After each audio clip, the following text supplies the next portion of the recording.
All right, we're live. Hello, we are here.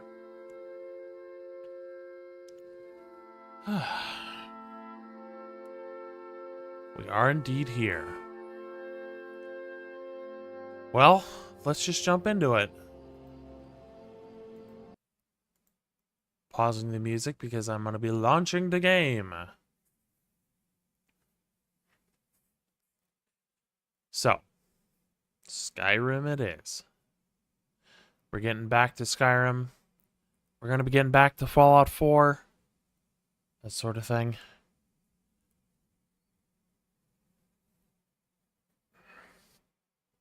So, yeah.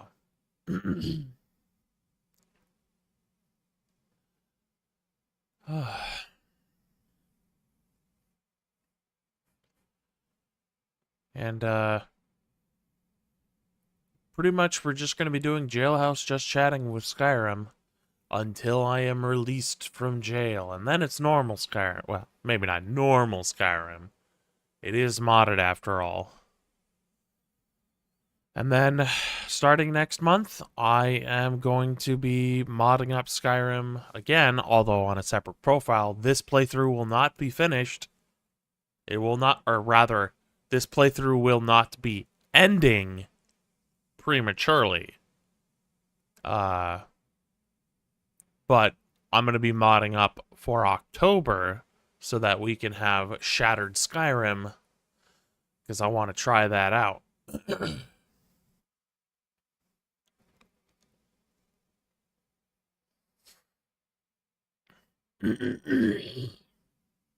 Excuse me. Sorry, I had some ramen noodles last night, and it kind of gave me bad morning breath. And it has been screwing up my vocals, because I'm getting a lot of phlegm from eating food so close to bedtime last night. I know, it's not what you're supposed to do.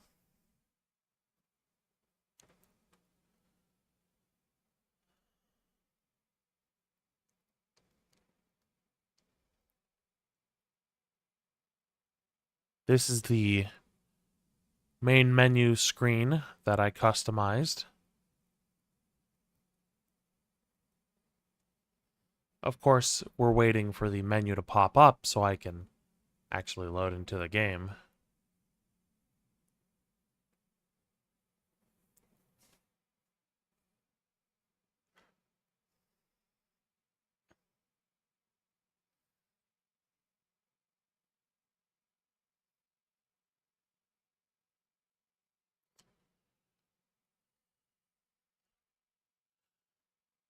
I'm gonna bust your brain bucket. Welcome in, kitty. I hope you're doing well. Yes, we're getting back to Skyrim. But because it's still Jailhouse Just Chatting, we are only doing 2 hours of it, because I'm going to be wrecking my voice, and my voice is in no good condition this morning. And then we'll switch to Fallout 4 afterwards. Pissed at garbage teachers, otherwise I'm fine. Yeah, that sucks. I don't need to explain how I can definitely sympathize.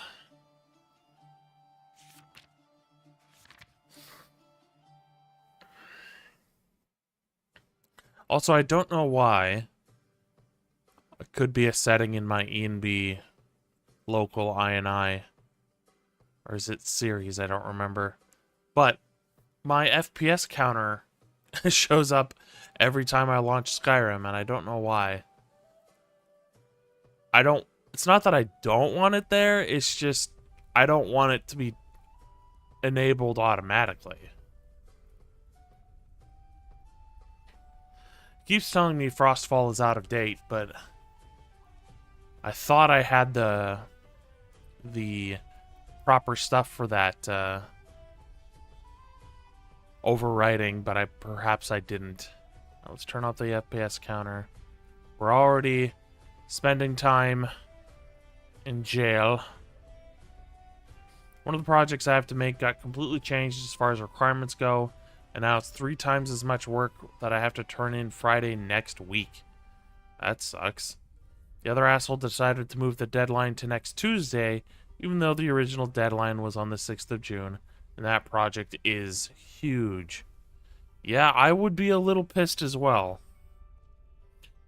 You just got more work and less time to work on it. Come on, game. So I can definitely, that sounds like one of the teachers I had for, it was a print class. Basically, it's like how to make things for printing, but on computers. So we learned all about CMYK, how to properly format stuff. As far as the education goes, she was all right. Oh boy. But as far as like organization, proper grading, because a lot of students, you know, got a lower grade than probably what they should have gotten. And the fact that she was trying to organize specific class things, but then not tell anybody. And no one, because of how much of a mess she was, like just for organization skills, no one really liked her because it felt like, you know, it was just a complete clusterfuck of a class. Like, great teacher, not a great instructor.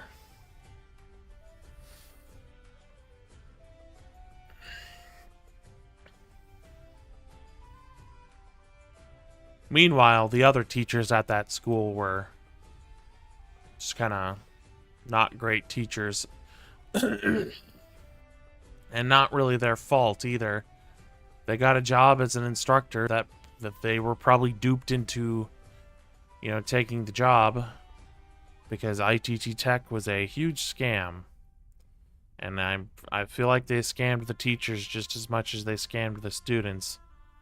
One of the teachers, however, was like a higher up at my specific college for ITT Tech, but he was also an instructor. He was kind of an asshole. Like we would be there from morning to evening, and if you like ate food, he'd like kind of deride you. It's like, bro, we've been in school all day. You gotta let us eat. And then he would not give anyone grade reports. Like, he was saying that he was going to give us grade reports. And then he didn't. And we never got grade reports. So we never had like a clear line of communication of how well we were doing in the class. Because I was doing my homework. I was working on projects. I was doing all the things I should be doing. And I get a call from the dean when the class is almost over. Like, there's 3 weeks left in the course. I get a call from the dean of the school saying, you're not going to be able to retake this course. You're failing. The fuck? Well, why can't I retake the course? Because we're closing the program. Gee, that would have been nice to know. They didn't tell anyone.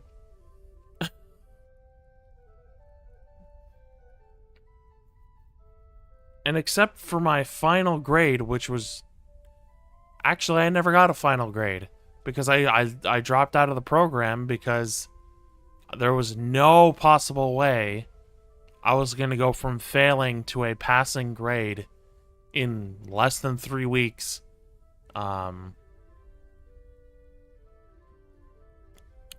To stay in the program. Like, they weren't fucking telling anyone they were closing the program until I get a surprise call. And I never did get a final grade report because the teacher was just shit at his job and kind of an asshole. That happened too today. I have a PHP class. I don't know what that is. I had 3 exams, did all 3 exams to near perfection. Today I go into a class and oh, oops, I got a D, but one of my colleagues who did worse got a B. I swear the lady took a D6 and just rolled it for every student. That's frustrating.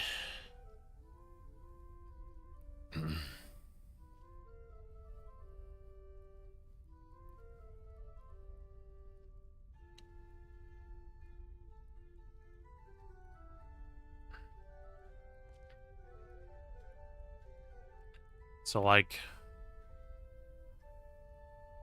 yeah. I have 2 semesters left after this one, and I've never felt a bigger urge to just flip this entire establishment off and leave. Yeah, well, if you only have 2 semesters left, stick with it, but yeah. Sounds like a not great college experience because you've had instructors just not be very good at the job, and so you've had to, like, I don't know if you've had to retake classes or what, but sounds like it's sucky.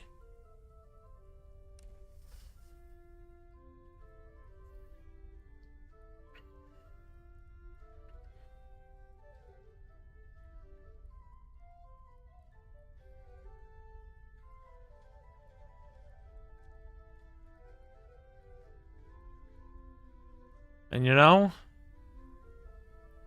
knowing that I was on SSI in like 2011, which was 3 years into my college stay, what I should have done when I got on SSI was drop out and never go to college again. But I was foolish and young, and I thought, if I go to college and get a job in the field, then I can really be somebody. Nope, the American dream is dead and we killed it.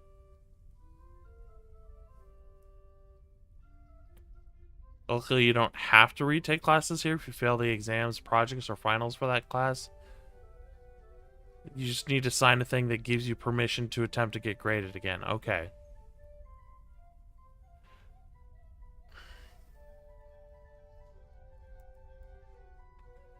I know in both of the colleges I went to, they had a program where if you basically took the final exam right before the class would start, like for the semester that is, if you passed it, then you could just skip the class. And you know, looking back, I'm kind of like, well, if I'm smart enough to skip the class, what the fuck am I even doing here?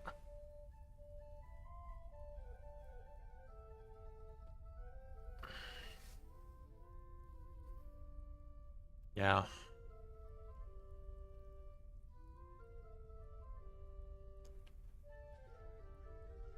You're there to pay $200,000 for a sheet of paper. Well, it wasn't exactly $200,000. It was closer to $46,000, which is still crazy high, and be in debt for life. Well, thankfully, I'm not in debt for life. But if the government hadn't decided that ITT Tech was a big scam, then I would be in debt for life. And it's not so much that I'd be having this cloud hang over me so much as I would have to sign paperwork every year saying, oh yeah, I have like no money to spend on college debt. So then they'd be like, okay, well, then you don't have to pay for another year. It's like, thank God they just wiped it. Then I don't have to sign paperwork and send it in every year, which was always a massive headache. Because they'd always change the website so ever so slightly every year. And it would always make signing the paperwork such an extra step of bullshit. And I'm glad I don't have to do that anymore. And I don't think I'll ever go back to college. two college experiences that weren't that great. The only reason I think the second college experience I had was any good was because A, the education quality was pretty good. B, I was enjoying learning. And C, all those things combined, I was getting pretty good grades. But some of the teachers probably deserve to be met in the back alley with a baseball bat. Because some of those teachers, not all of them, a lot of them were quite good, but a select few of the teachers at college number 2 were bullies. And if I wasn't 25, 26 years old when I went there, and I was instead 30, 33 years old like I am now, those teachers would probably be picking up their teeth off the floor, talking to me and other students the way they did.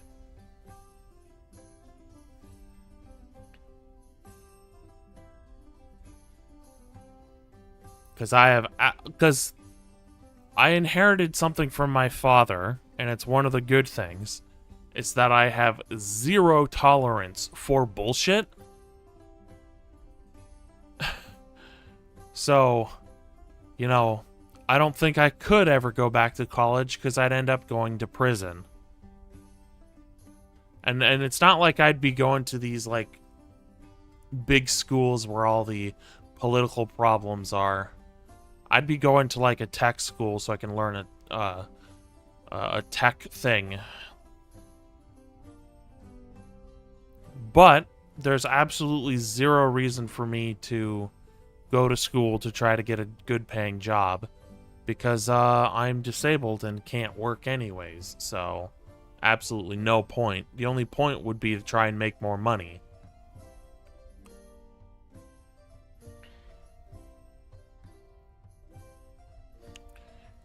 And someone would say, oh, but streaming, you can make a lot of money doing that. Well, I can make some money. I can make like $50. But that's not why I stream. I don't stream for the money.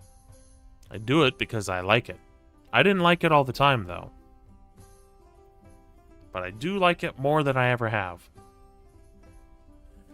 Well, the way things are going, the blue-collar jobs might end up being better paying anyways. That's kind of been the case for a while. You're better off going to a trade school and learning to, like, be a plumber. That's always the trope. Is that, you know, if you go to a trade school and learn to be a plumber, you'll make a lot of money. It is still physical labor, but at least it's well-paying physical labor. How many people now are learning how to sew clothes or build shit? Well, more than you think, but certainly... Personally, I feel like if I went to a gender studies class, I might actually enjoy the education as long as I'm not being proselytized to. But I don't think there are as many people going to trade school as there are as many people doing gender studies courses. And that's not even a dig at gender studies, you know. I feel like I could learn something if I went there to a school where I had to take a gender studies course or a course about whatever hot topic that is at colleges. I probably would learn something and enjoy the fact that I'm learning something from a different perspective. Because I am a not straight white male, I'm bi. I am a traditionally white male in America. So, I want to learn things from other people's perspectives. So, say what you will about that. I have a classmate who does construction on the side, and the guy makes over $1,000 a week on some jobs. It's almost twice the monthly minimum wage here. Yeah. Well, certainly factory work here in the States doesn't pay very well. But then again, you can be relatively unskilled and unqualified to go do factory work because, you know, just the entry-level positions, that is. You're not going to be a foreman.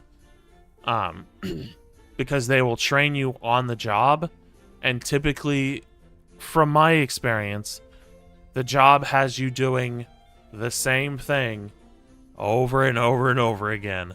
So it's really not. When I went to go work at a laundry factory where they make laundry machines, my job was I assembled some of the parts for a brake system for dryers.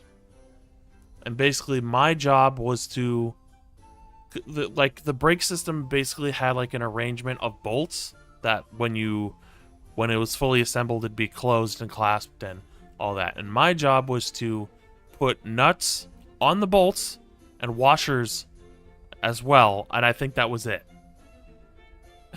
It was a really simple job. Now, the hard part was you had to do that in less than 30 seconds, and before I left, they were going to increase the speed because they took too many orders and needed to fulfill them as quickly as possible. But basically, you had to stand at the assembly line and do the same thing for almost 9 hours, 6 days a week. For how much?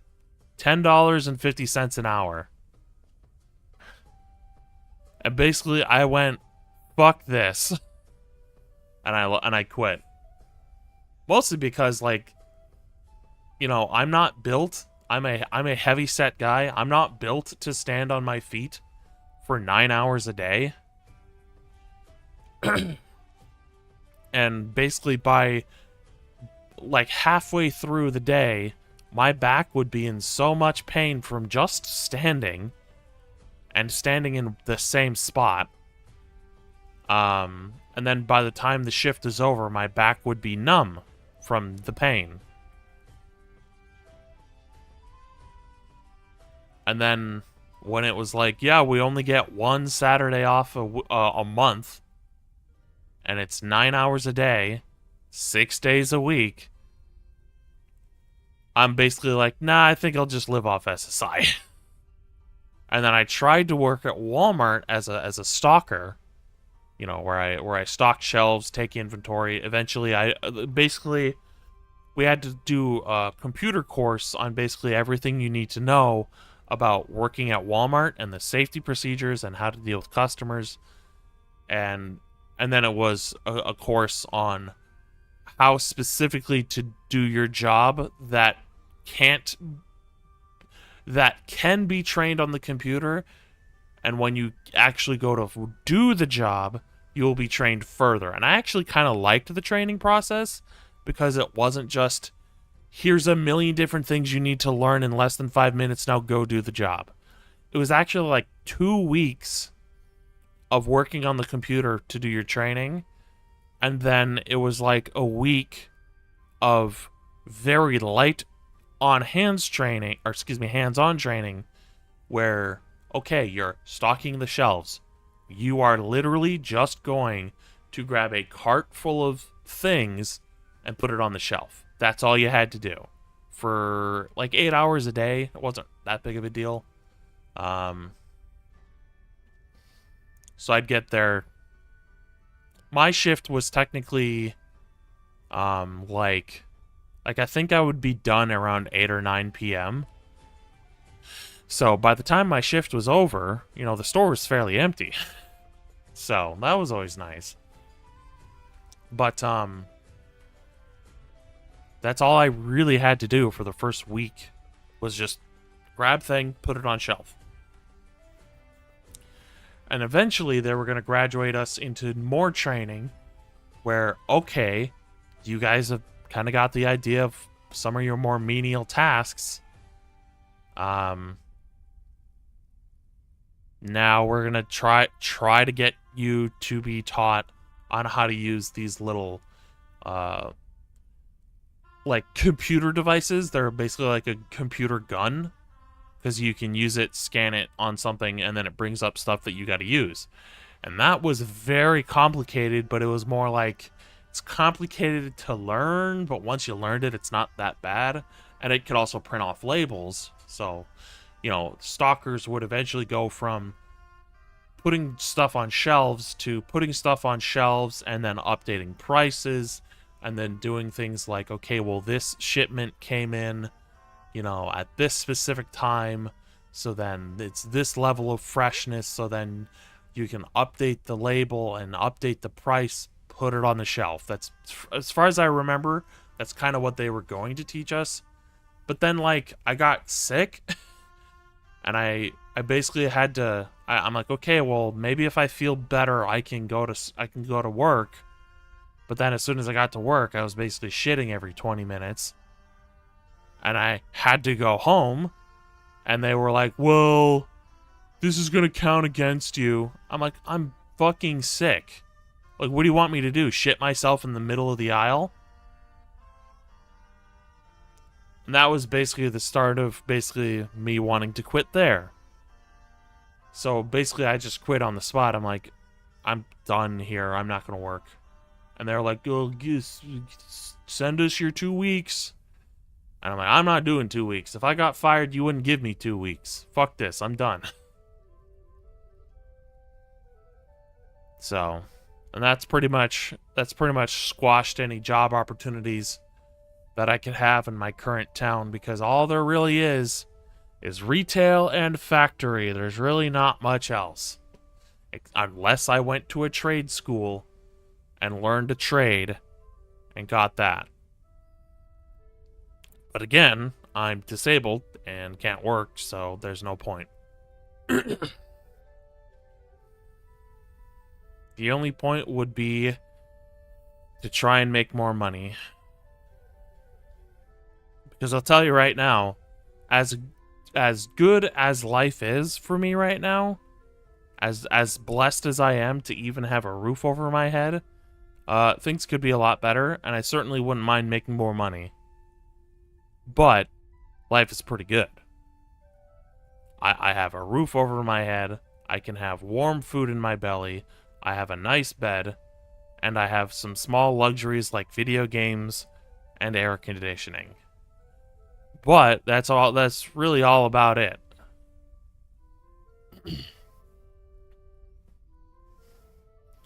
And certainly if I didn't have a credit card bill to pay, I would have like an extra $200 a month.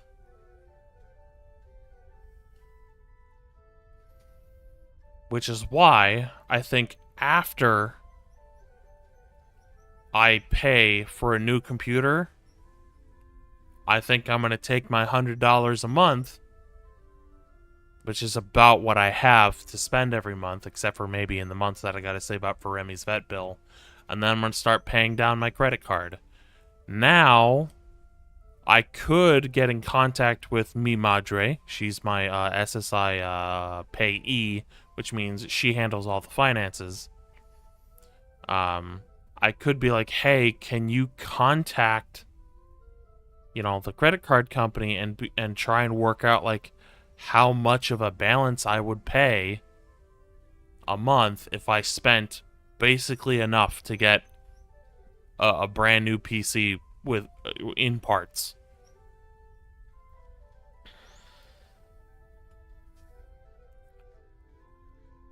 But I want to be smart, but I think being smart might be...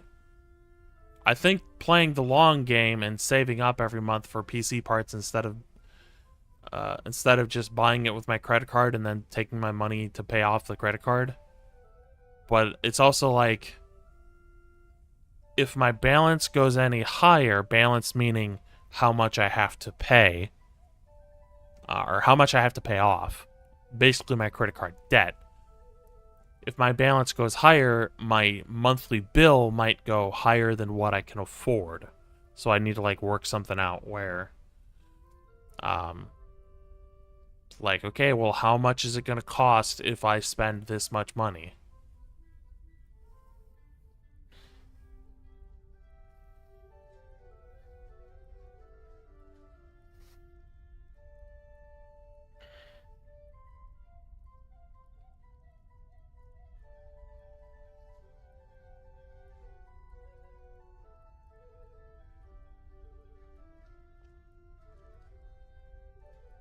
because I don't mind waiting and saving up, but, you know, I think after this month, I will have $300 saved up.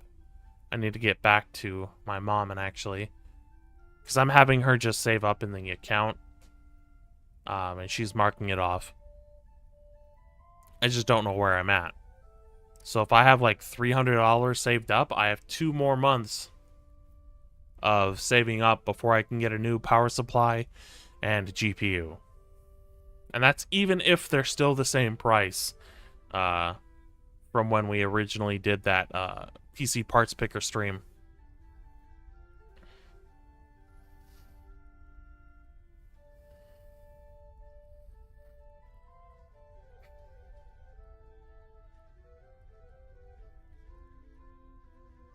And yeah.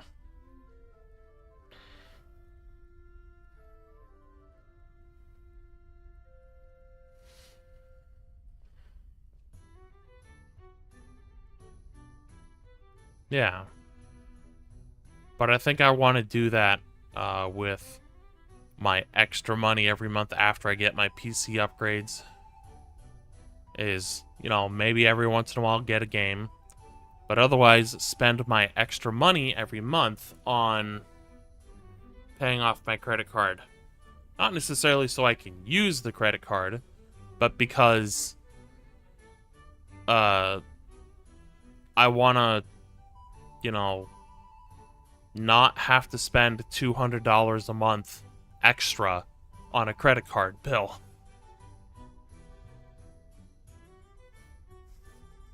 So, yeah. Because I could really use that extra $200. Because guess what? That would be $300 saved up every month in total, which would make saving up for PC parts all the more easy. But again, I need to, like, have my mom...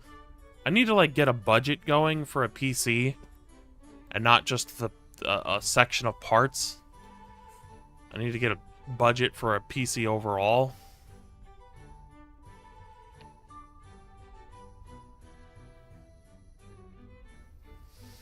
And basically get that to my mom and have her call my credit card company and be like, if we spend this much money, how much is the, you know, balance and, you know, monthly bill and interest, and how much is that going to be?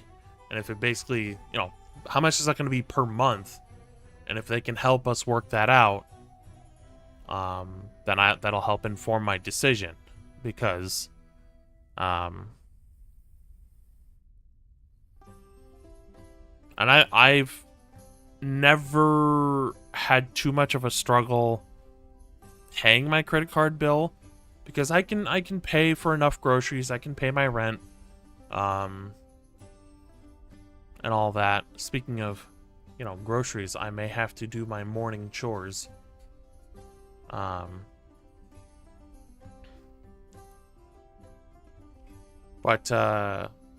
you know, it's just, and I've gotten pretty much a 100% payment history last I checked. So they keep giving me more and more available credit to spend. Like, last I checked, which was a few years ago, I had something like over $10,000 of available credit, which of course I can't spend because, or at least not spend that much, because the balance would be so high that my monthly bill would be basically unaffordable. But because I have pretty much a 100% payment history, I think there was 1 or 2 months within the first year or two of having the credit card where I basically couldn't pay. But I think that was, you know, made up for, and we paid for it, and then, like, since then it's been 100% payment history. So they keep giving me available credit, which, you know, kind of sucks because, you know, I can't really spend it. So, alright, I do, however, need to take a bio break. I'm going to leave the game running. I'm just going to I muted the mic on realizing I was going to keep talking. But I'm going to leave the game running just so we can continue to have the jail time, real time pass. I will see you all in a few minutos while I go take a bio break.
What?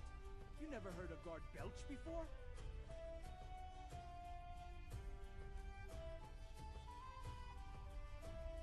All right.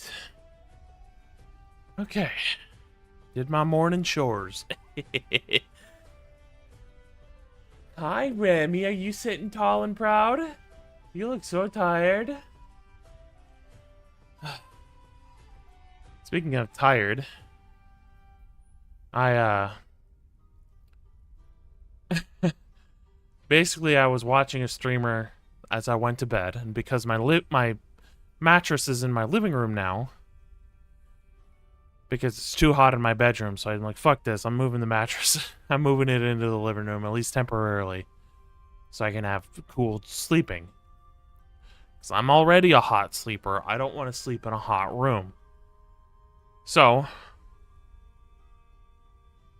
I was watching Meat. Meat is a VTuber. She's really darn cool.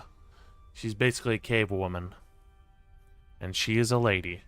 Anyways, I was watching her as I was kind of drifting off to sleep. And either she raided someone who raided Lemmy. Lemmy's, of course, a former actor, comedian, and is now streamer. And he's a big Scottish guy. So, the raid train basically took me to Lemmy.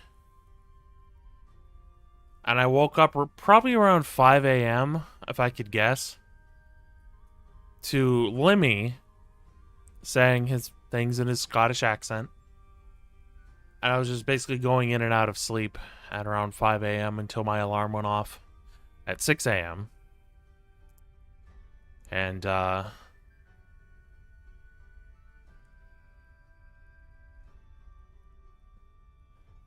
day really hasn't passed, has it?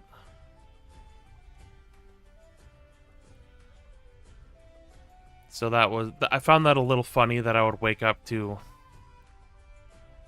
you know, barely understandable Scottish man speaking. And it's not that he's barely understandable, it's just that his natural speaking Scottish accent is very thick. So to my stupid American brain, it's barely understandable. But if people don't talk like John America, then I have a hard time understanding. You know what I mean?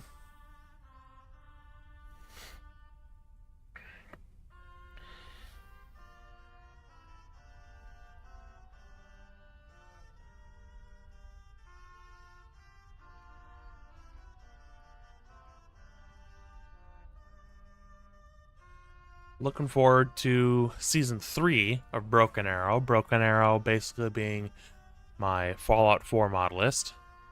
The same way that Medieval Skyrim is the current mod list. I might even change Medieval Skyrim to just Lawbringer, which is, of course, several different mods for Skyrim.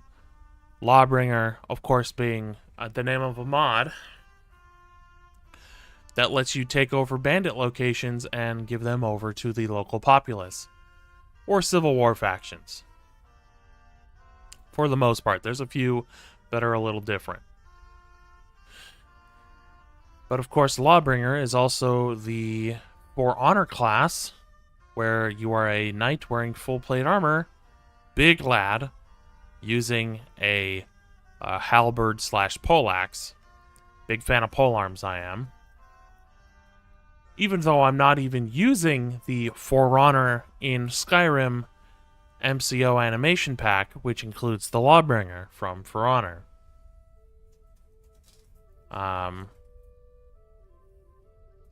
What you doing? Remo! Hi, Remy. Hi, baby boy. What you doing? You being silly? Yeah? I need to, like, get my character in frame so that when the day passes, I can see the bedroll. Remy!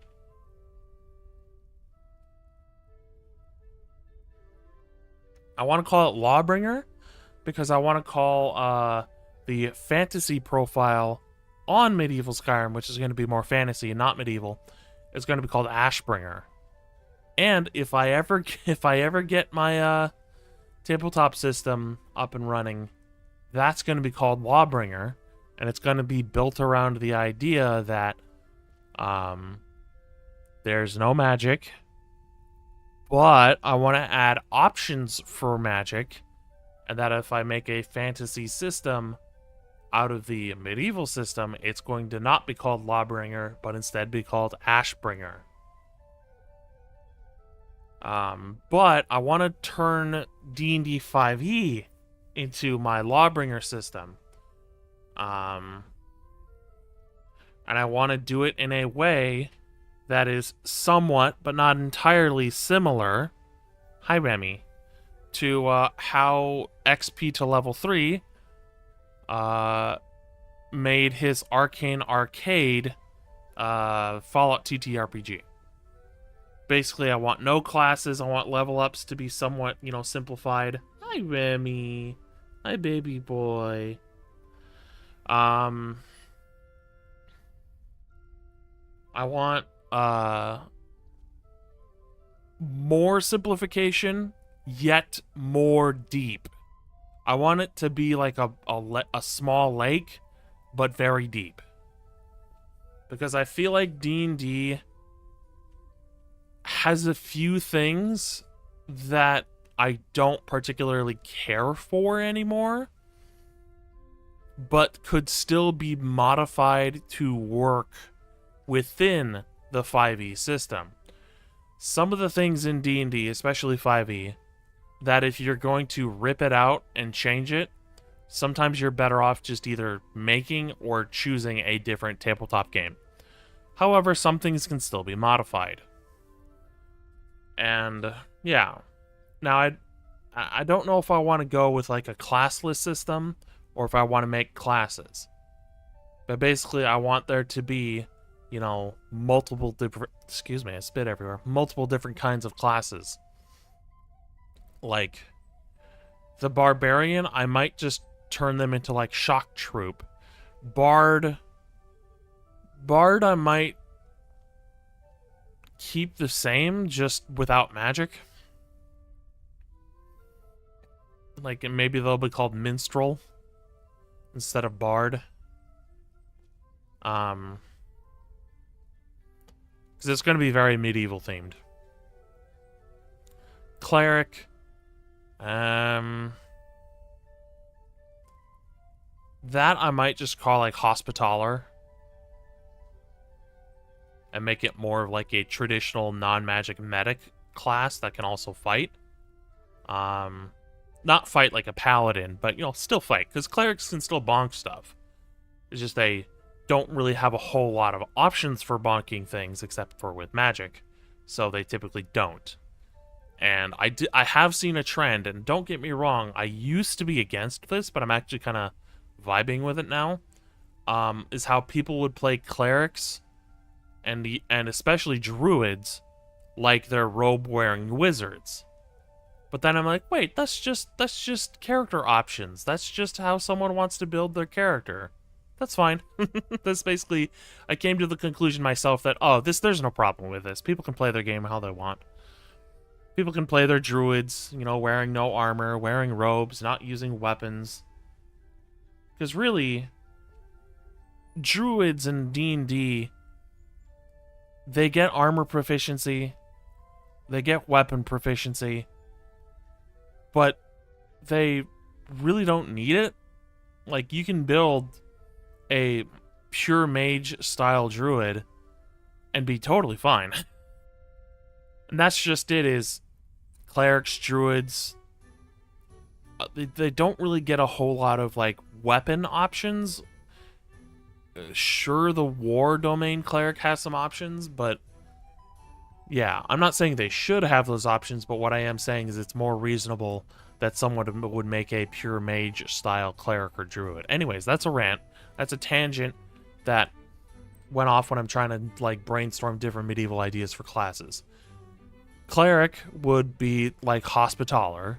Druid, I think I would call Druid, but build it to be more like a soothsayer, religious practice kind of wise man kind of class that would support their allies, but otherwise it would still be no magic.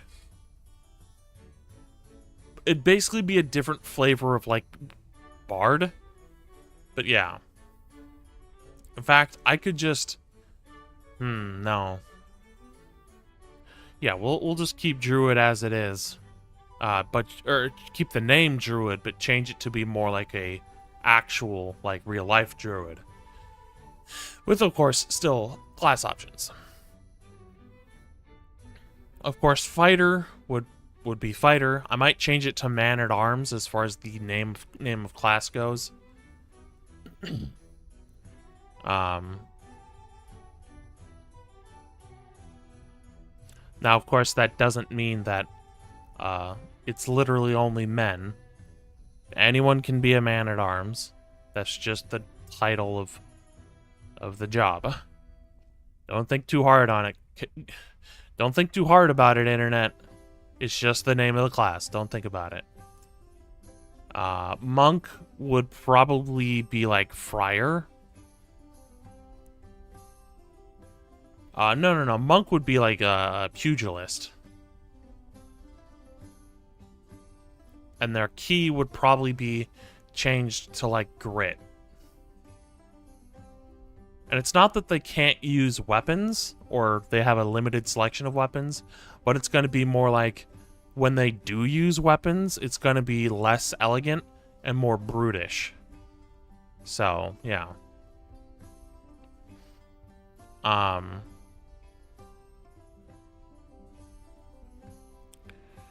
Then, of course, we have the Paladin, which I think I'll just call, like, Templar. Or I could just call it Crusader.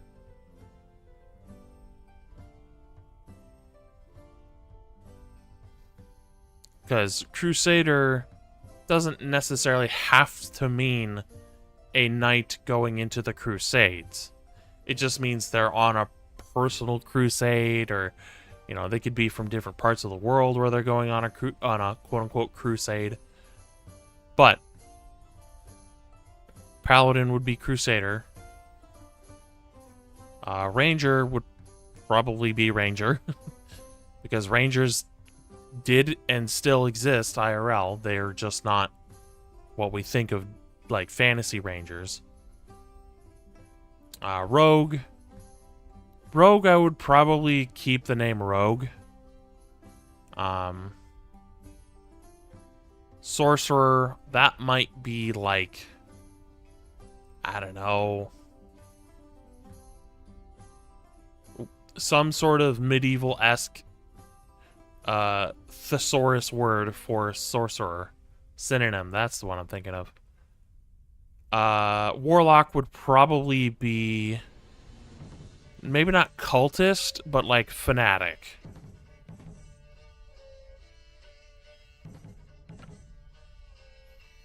And then wizard would probably be something like soothsayer. Or wizard could be engineer and, you know, basically be the crafting class. So like they could be a blacksmith, armorsmith, gunsmith, because guns did exist in the medieval period. We had handguns in the 1400s, which were basically just pipes on a stick that you put a ball in, put a little powder in, and lit it with a lit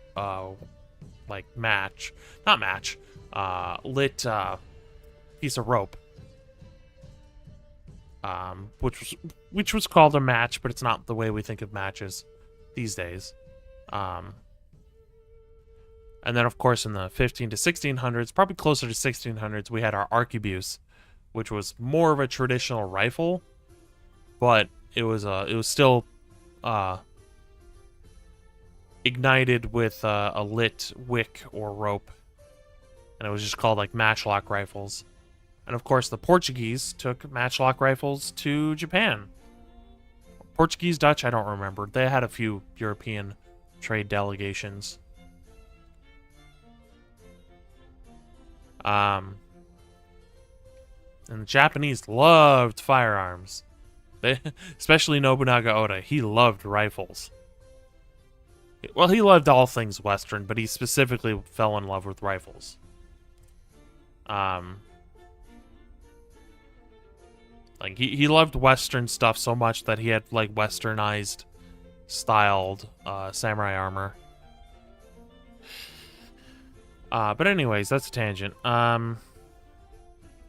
Yeah. So, like, the engineer... Well, maybe the artificer would be the engineer class, technically. But then again, the Artificer has more like magical stuff that I'd have to like brainstorm how to not use. But Wizard would probably be like, that might be something more like Advisor. Where like you're closely tied to like powerful figures, you know, being a word in their ear, being advice. Like the hand of the king sort of thing.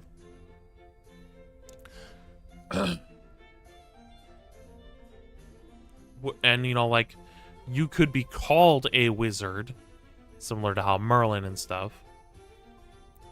But, like, that's what, like, the jaw-gaping peasants would call him. Because, oh, he's so smart, he must be a wizard. No, he's just really smart.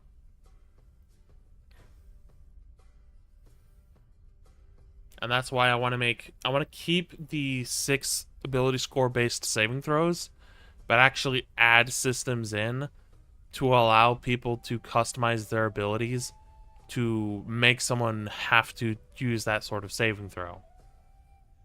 But it would be more or less locked in, so it's like, well, I want my sword fighting saving throw thing to be an intelligence saving throw.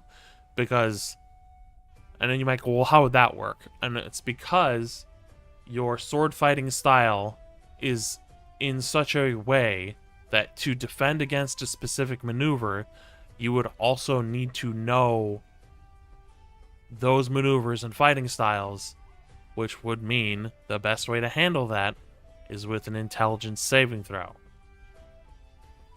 And I gotta brainstorm stuff like that because it's not all going to be based on sword fighting, since there's not going to be all sword fighting classes. Plus, I want to add like actual proper options for weapons, where the options that exist in 5e aren't bad. I like them, but they feel like there could be so much more. And damage types I want to have actually matter.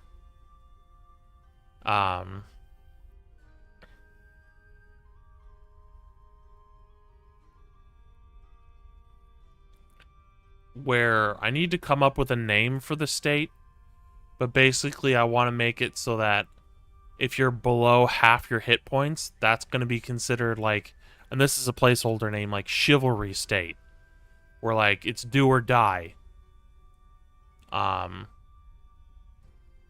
So if you get below half your hit points, then some of the effects of damage types would actually take hold. So like instead of fire damage just being regular damage, it would be like, oh, you're in chivalry state. Well, now fire damage, you know, you start to catch a light and now you take fire damage over time. Or you take slashing damage, so now you're bleeding. Or you take piercing damage, so you're injured. Or you take bludgeoning damage, so you're like you have a broken bone. And basically these would inflict different status effects. The most basic of which being just you take, damaged over time. And I want to make it so that when you're in a chivalry state, that, and again, it's just a placeholder name, that you suffer these status effects, but you also get buffs. And I might do it where either you just get a straight buff, or the status effect that applies the debuff, you also get a buff against something else that is similar to the debuff you just got. So, you know, so like for fire damage, it could be like, well, you're gonna take fire damage over time as you're burning alive, but that might get you to, you know, fight harder. Like you're gonna be freaking out, but you're in a chivalry state, so you can actually control your like freak out, and so you do extra damage, and creatures in melee proximity to you have to make a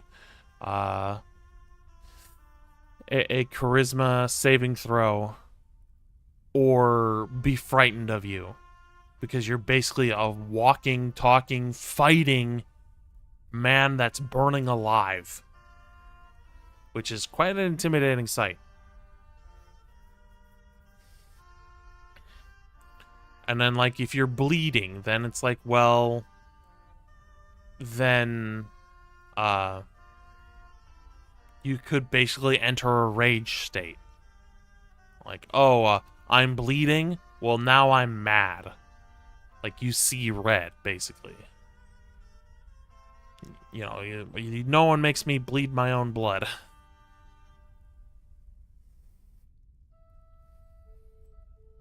Hello, Burner. Welcome in. Hello. Sorry, I missed you there. Been too busy talking about the D&D stuff while we're spending time in prison in Skyrim. Basically, the mods I have, we're spending time in jail in Windhelm in real time.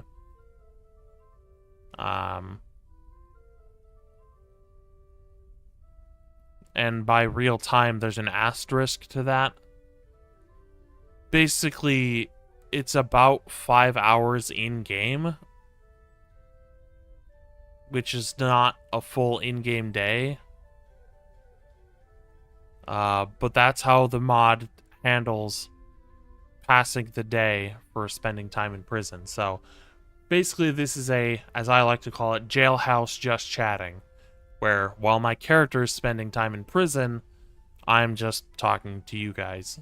Because there's nothing else I can do other than, of course, load to a previous save. But if I download and install a mod where I spend real time in prison, I'm going to spend real time in prison. It just means that the streams are going to be a little bit boring until I actually get out.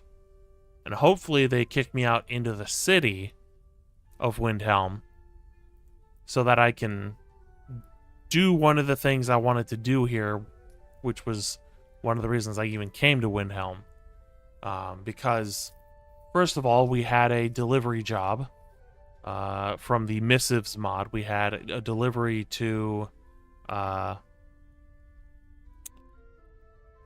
Also, I gotta drink some water, apparently.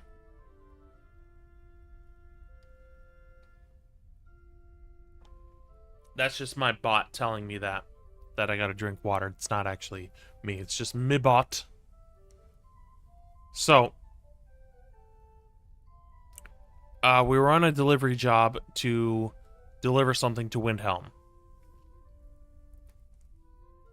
And one of the other mods I have, called Stay in Shape, which is an add-on for pumping iron, where basically your character, if you start your character at 0 weight, the more activity and the more food your character eats, they gain weight / muscles.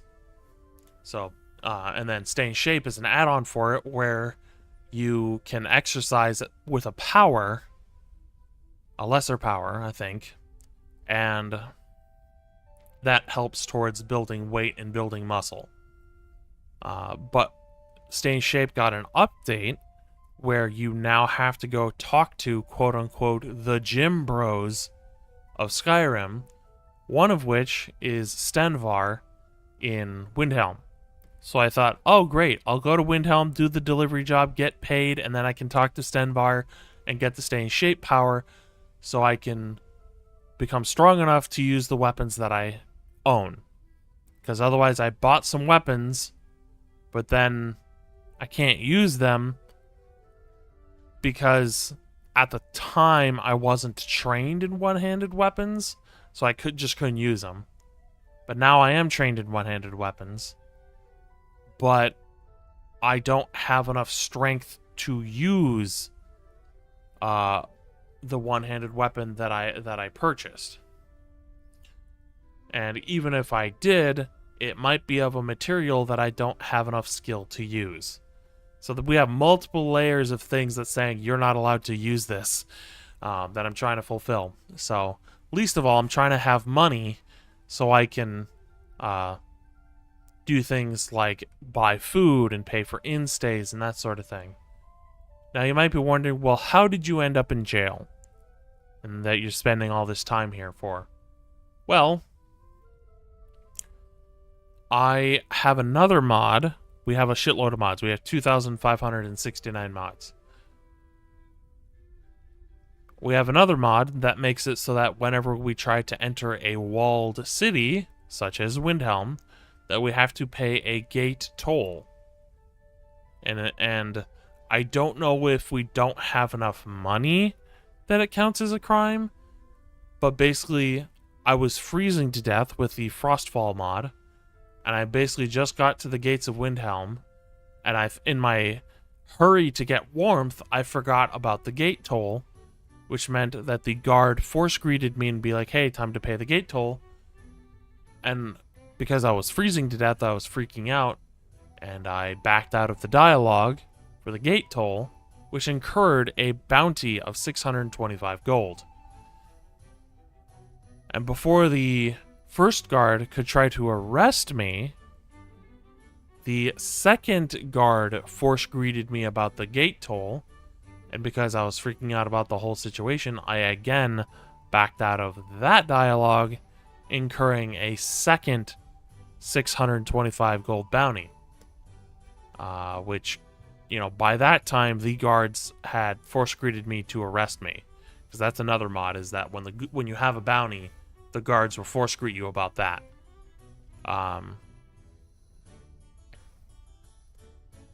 So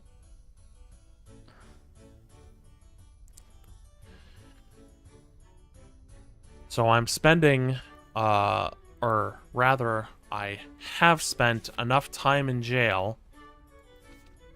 We have, oh no, we want crime. We have 89 days left in jail. Our bounty goes down by 10 every day. But our largest bounty was 1,250, which is more than murder. And that's because the guards entrapped me for 2 counts of failing to pay the due tax to enter the city. You know, the second charge, that was the entrapment. But the first one was legit. Horses stolen, no. Trespasses 1. Murders 1. Yeah, the murder and trespass was counted just because of the actual bounty number. Because of failing to pay the toll to enter the city. Now, you do see that I have a Whiterun bounty of 50. That is because the delivery job, if you fail to deliver it on time, because it is timed, it counts as you stealing the item. Which, of course, we didn't intend to do.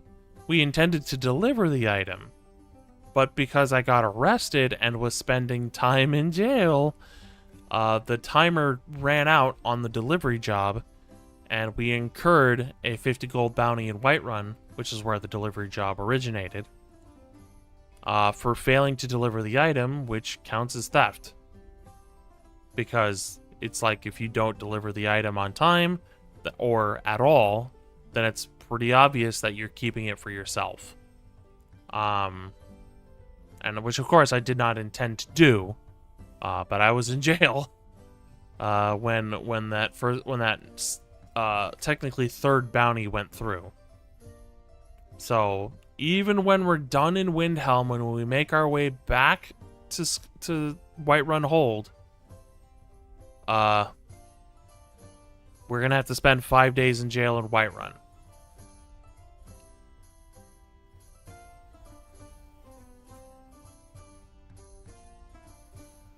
So I hope that explains things. We have about 45 minutes before we switch to Fallout 4, because I only like to do 2 hours of the jailhouse just chatting. Because my voice is already not having a good time from talking so much.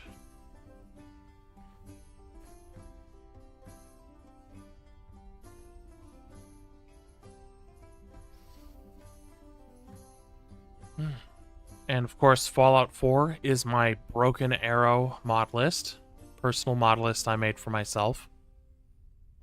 We're currently on Season 2, We are playing a, similar to this, a medieval knight who uses power armor and swords, but I've modded the rest of the game world to be modern and tactical, which means a lot of the enemies have actual real guns, while I'm in power armor using swords, which is one of the reasons I'm using power armor.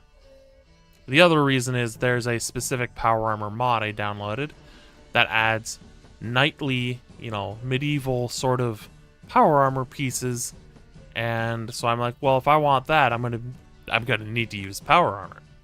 So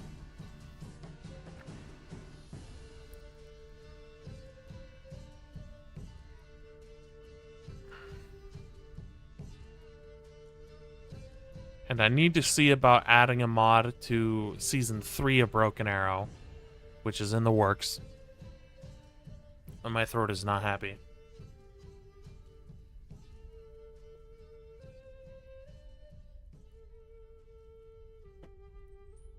Yeah, so when we go on break and have another cup of whatever, we're making tea with honey. My throat is not happy.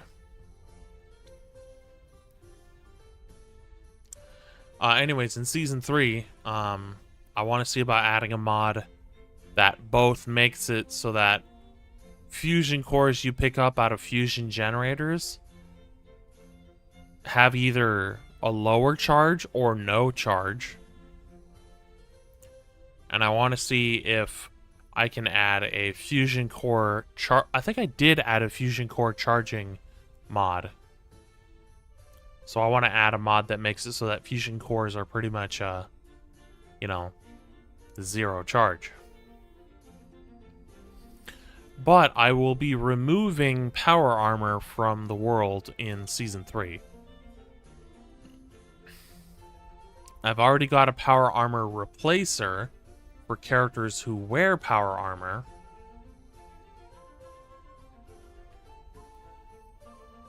But,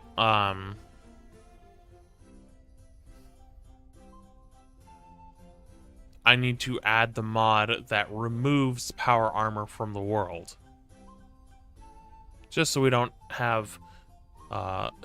we're modding out the Fallout in our Fallout mod list.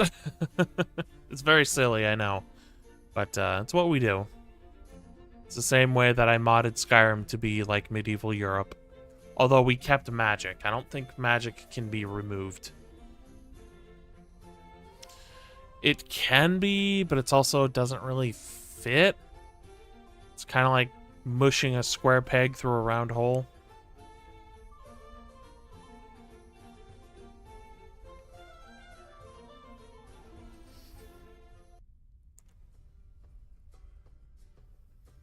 Like, if I wanted to play warriors all the time, then sure, I would use the, no spells mod. But I'm not going to be a warrior all the time. I'm just currently a warrior. Like, for instance, Season 1 of Medieval Skyrim was the Bard, and she would use magic.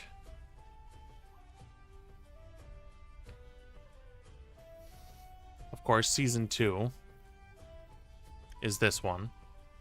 Season 3, that's probably going to be my Valkyrie.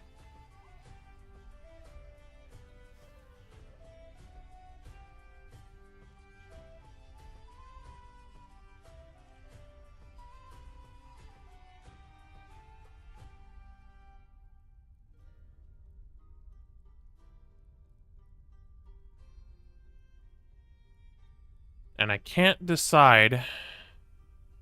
because I just thought about it recently. I can't decide if I want to remove Le Sentiment du Fur, which is very medieval and historically accurate, for the For Honor animation pack, or if I just keep with Le Sentiment du Fur for Medieval Skyrim / Lawbringer.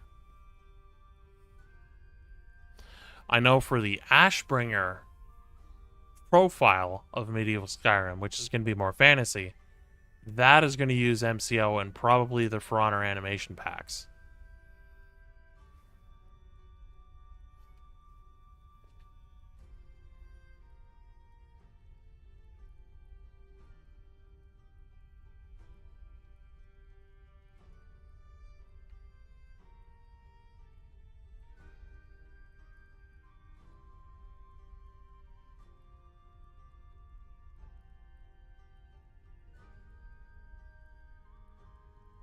Just thinking to myself, letting my voice rest.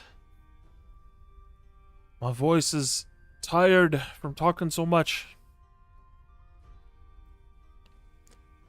Of course, on June 1st, maybe not exactly on June 1st, but definitely around that time, we will be celebrating 8 years of streaming. Of course, most of that on Twitch.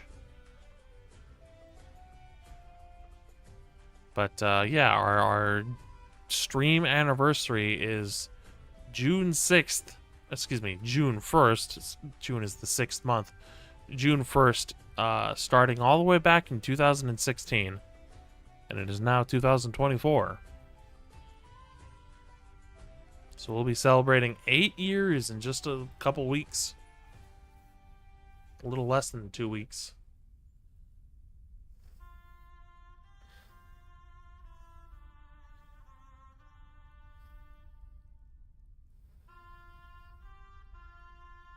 And for the most part, I don't think we're going to be doing anything special.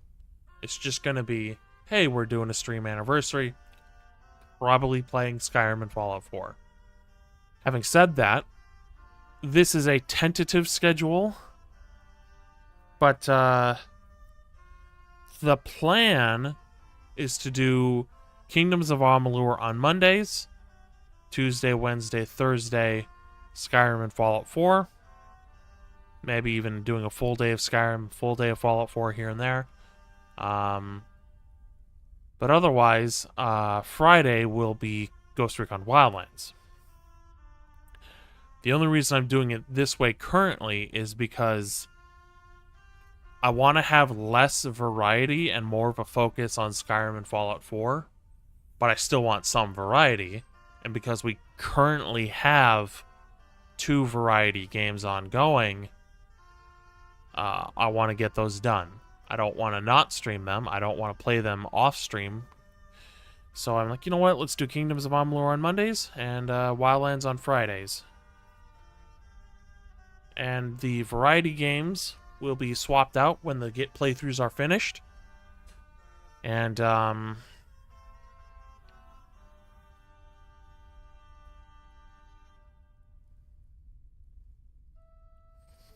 basically, I plan to take all of my games that I have, except for maybe Skyrim and Fallout 4,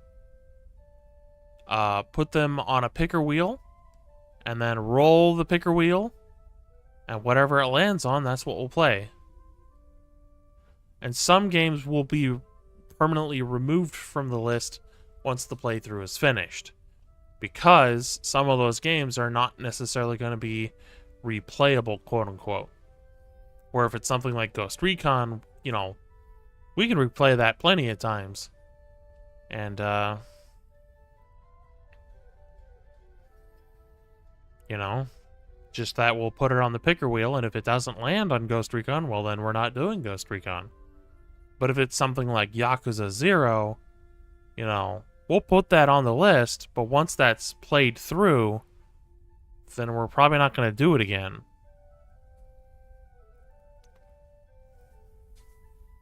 So, pretty much tentative schedule is just what I said.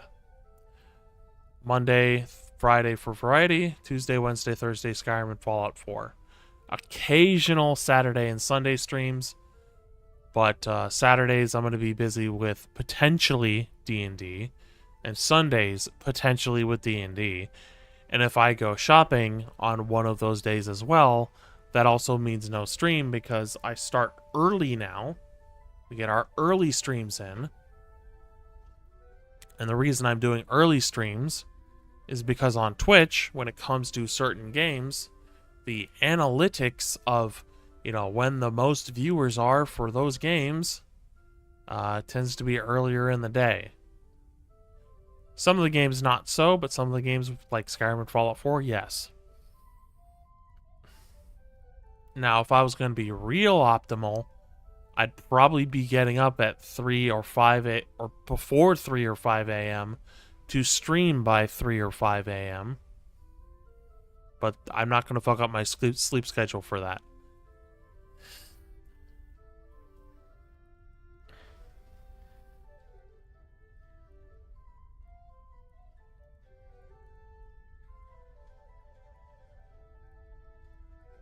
Oh, hold on.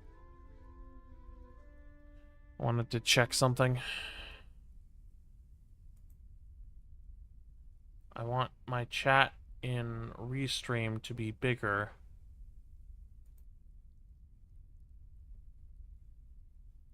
Because it only loads 3 messages at a time, which is really not tenable. I mean, I suppose I could go into OBS.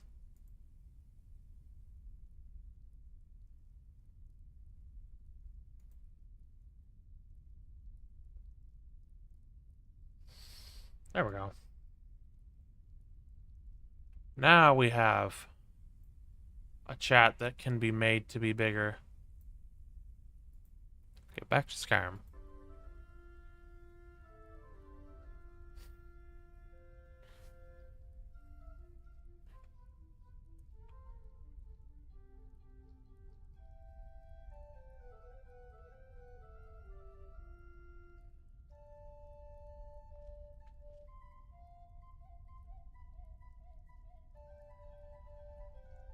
So yeah.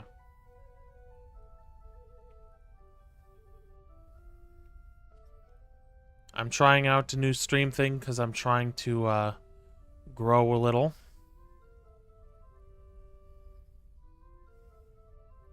Which is why we're restreaming to YouTube as well. Because Twitch changed the terms of service to allow people to do that.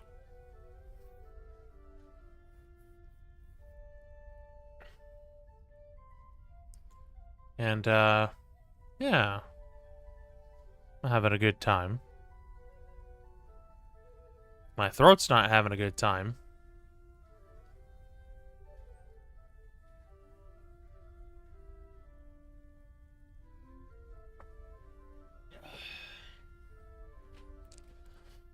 I'm gonna coat my throat with water until I have my tea.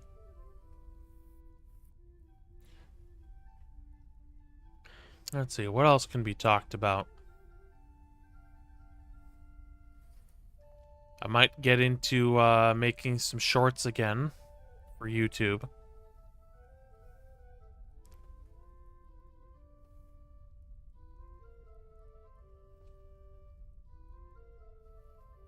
Might even consider taking some days off from streaming so I can edit videos down.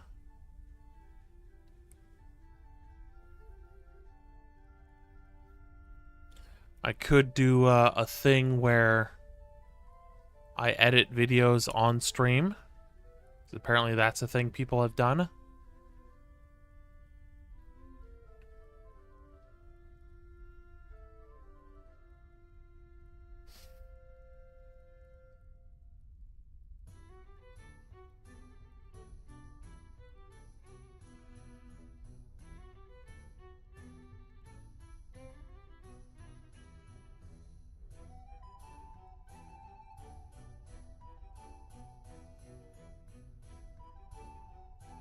Just kind of thinking of what to talk about.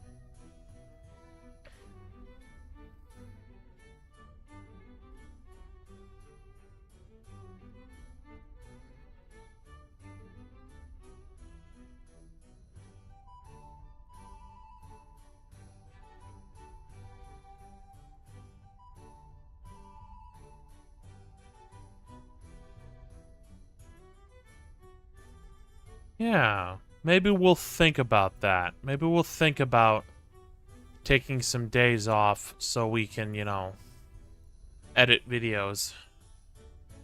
Just that I'm a little tentative about that, or apprehensive, I guess is the word. Because I'm not going to sit here and bitch the whole time. But I've already put in the effort to try and grow previously in my streaming career. And what I learned was that hard work and effort doesn't pay off. Because I'll just straight up tell you, a video that took me 6 hours to edit that I put on YouTube got 5 whole views. It's like, oh, okay, I guess we gotta start from somewhere, you know? Ha ha ha. A full 4-hour unedited VOD that I posted to YouTube, 250 views. It's like, oh, so this is just how it is, huh? Don't get me wrong. I do feel the urge to want to edit videos. But, yeah.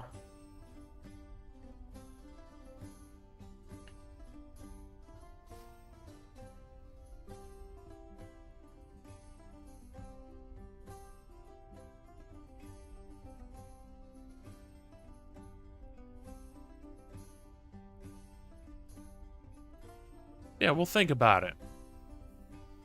Maybe even come up with another tentative schedule. Maybe by the time we're done with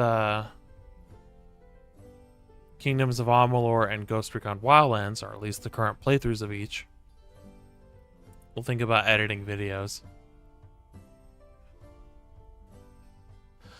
Plus, it's like, you know, I've already started this playthrough of Skyrim. I've already started my current playthrough of Fallout 4. I've already started my playthrough of Kingdoms of Amalur. And I've already started my current playthrough of Ghost Recon Wildlands. So I don't really want to, like, grab the videos for those and edit them down when, like it'd be starting midway through it all, so...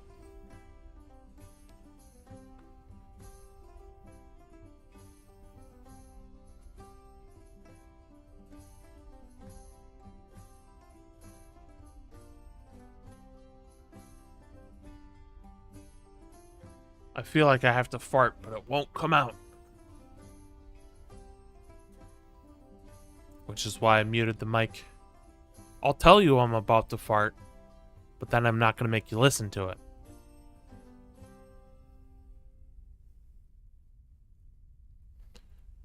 So,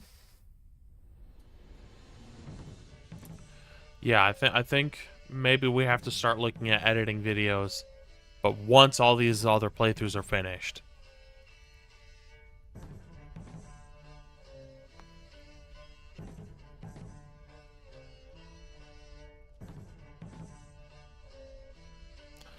And a good way to keep streaming, but also edit videos, is to edit those videos on stream.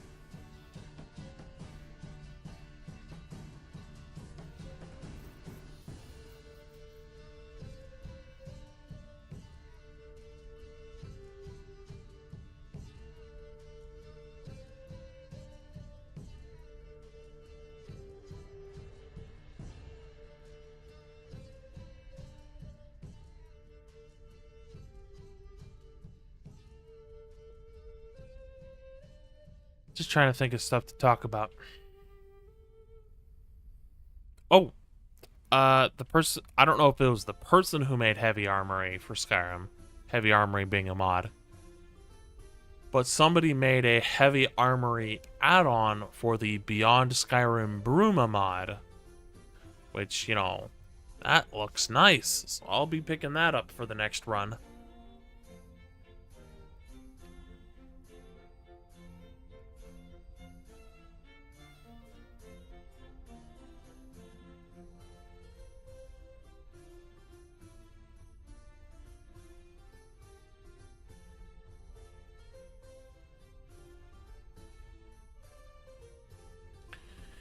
As mentioned earlier, we will be modding up Skyrim again starting next month. You know, we're going to keep doing this playthrough and not modding this playthrough up. But next month, we're going to start modding up for a separate profile for a separate run that will take place in October. It will be a Halloween Shattered Skyrim run. Shattered Skyrim, of course, being a complete overhaul, total conversion, to turn Skyrim into a post-apocalyptic wasteland.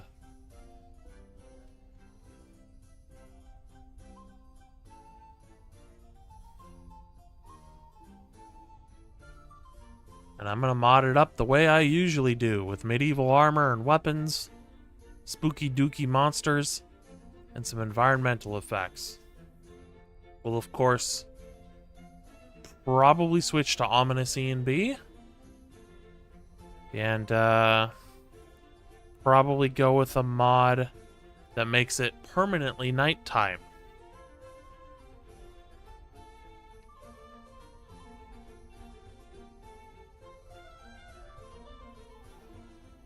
And I don't think I'm going to run survival mods for Shattered Skyrim. I think we're just going to go with some very basic survival stuff. Not basic survival stuff, like no survival stuff. We'll keep campfire just so I can have a place to camp. But otherwise, no like needs or anything.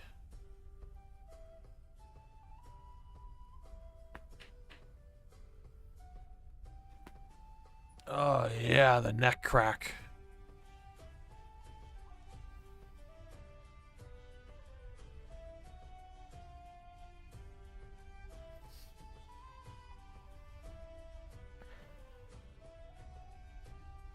Gonna get all the add-ons for Shattered Skyrim. I'm glad the Miasma mod came out for Fallout 4. It's gonna really enhance the atmosphere and look of Broken Arrow Season 3.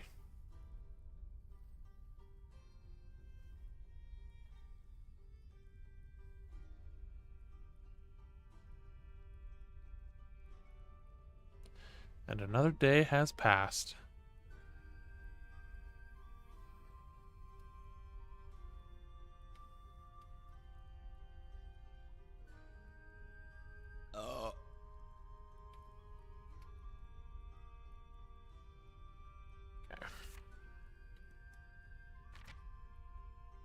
Well, we've had our bread.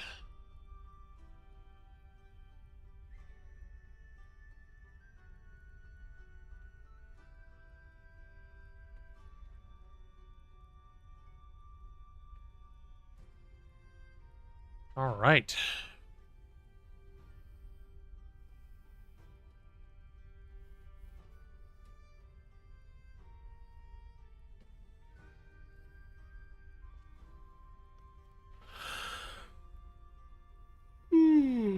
Big yawns. I'm a little tired. It's early.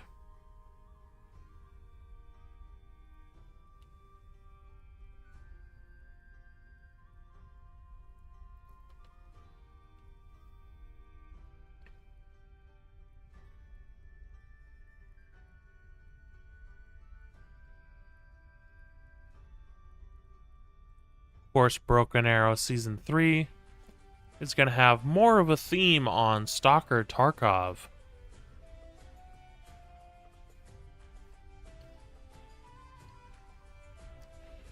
You know, we're one of those folks. We're modding Fallout 4 to be like Tarkov. But hey, it's been a fun journey modding it up so far, and I can't wait to play it.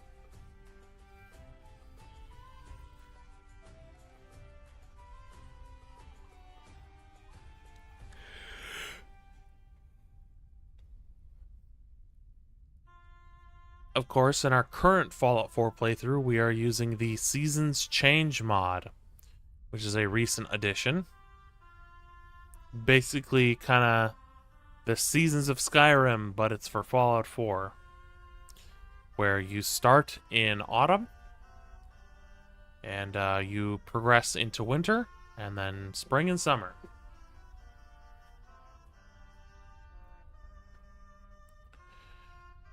And it was a lot easier to set up Seasons Change for Fallout 4 than it was to set up Seasons of Skyrim for Skyrim. I am not currently using Seasons of Skyrim. We're using Winter Overhaul 2019. However, we will be using Seasons of Skyrim on the next run of Medieval Skyrim / Lawbringer. And again, technically the next run is the Shattered Skyrim run, but the run after that is going to be the run after the official season 3 of Medieval Skyrim will be the Valkyrie.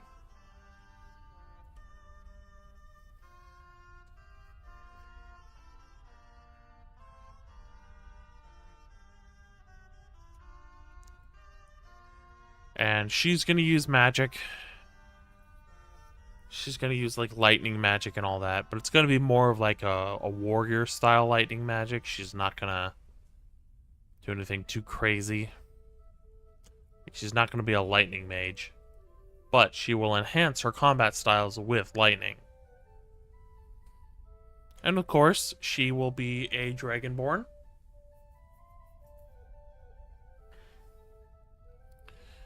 And she's going to be joining the Stormcloaks. Oh, you joined the Stormcloaks. That makes you a white supremacist. Okay.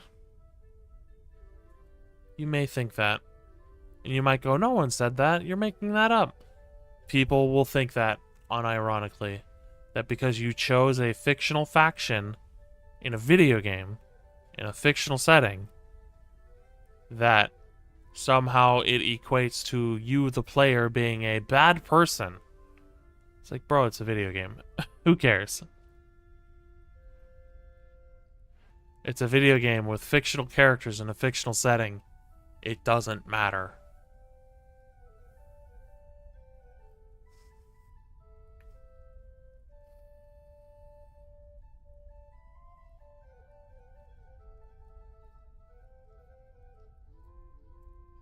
Besides, I like playing morally gray characters who are closer to the opposite end of morally gray. Like, they're like a dark gray. So my Valkyrie is a little bit more dark gray than my Lawbringer. She is not a nice person. My Lawbringer isn't technically nice either, but at least he begins his journey trying to be nice. He begins his journey trying to do the right thing before eventually spiraling into a self-defeating struggle of, I want to be a vigilante who stops the bandits and brings justice, before eventually he becomes a iron-fisted tyrant. To the point where he's willing to use poison if it means he can stop the bandits.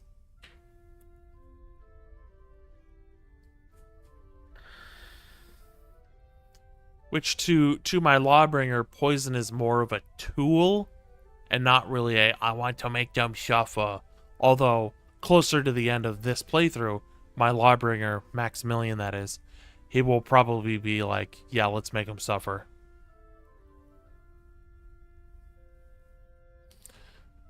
Which is why, of course, we have bandit children in the bandit leveled list, because my Lawbringer will have to make a choice.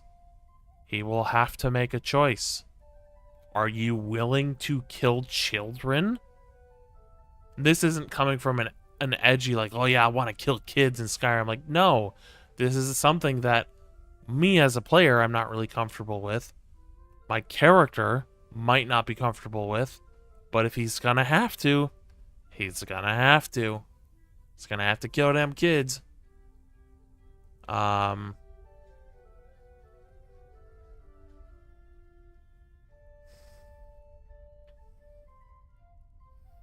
It's the same way that I added a mod that adds bands of matrimony to different characters in the game, so that I might kill a person who is married and has kids and is a bandit. you know, my character is going to have to make those hard choices. Are all bandits bad people? Do all bandits deserve death? Do they even deserve to be punished?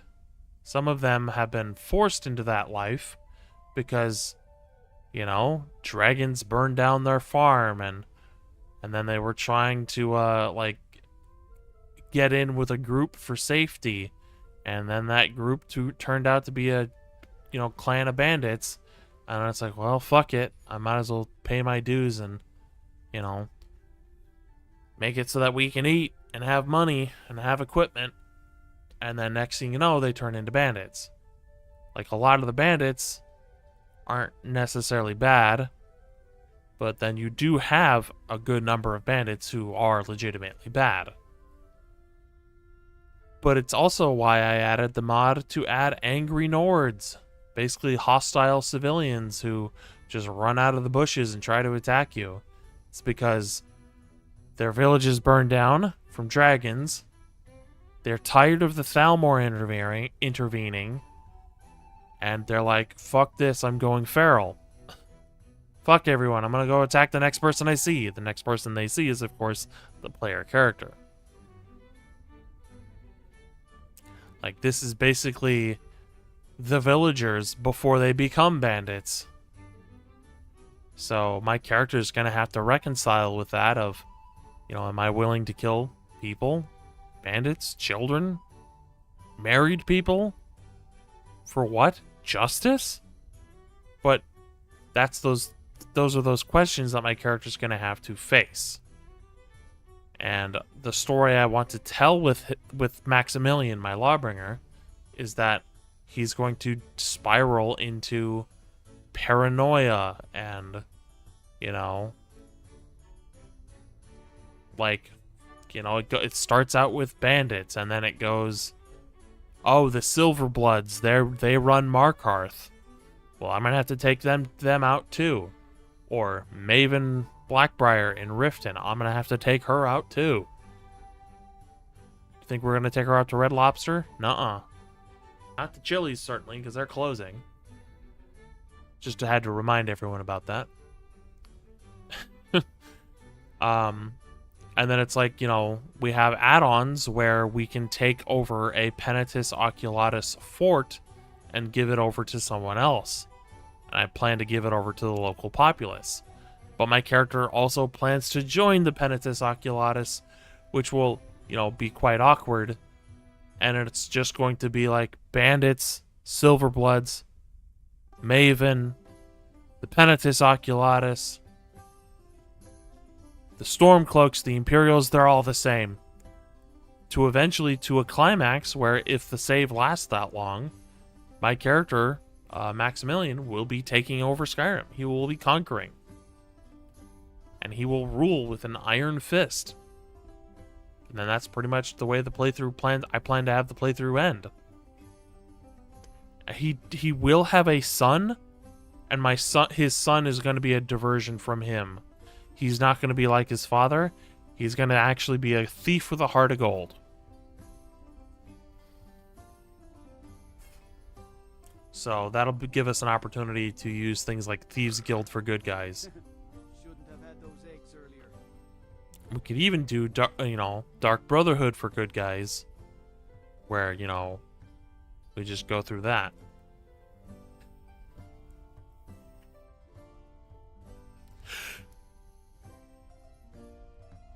And unfortunately, we're using a Dark Brotherhood mod that expands on the Destroy the Dark Brotherhood quest, as well as a mod that expands on Destroying the Thieves Guild. And unfortunately, Unfaltered Virtue came out after I started the playthrough, so I can't really switch to that. Which Unfaltered Virtue is a quest expansion for Destroying the Dark Brotherhood, where you end up joining up with, I think it's the Penitus Oculatus, Commander Morrow and all that. He could just be a regular Imperial commander. But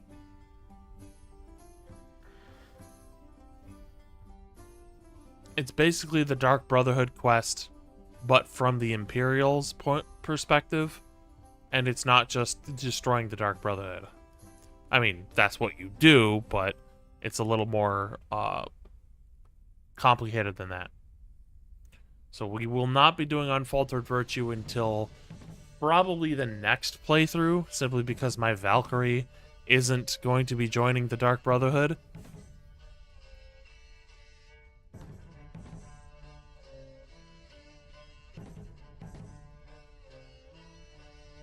Alright.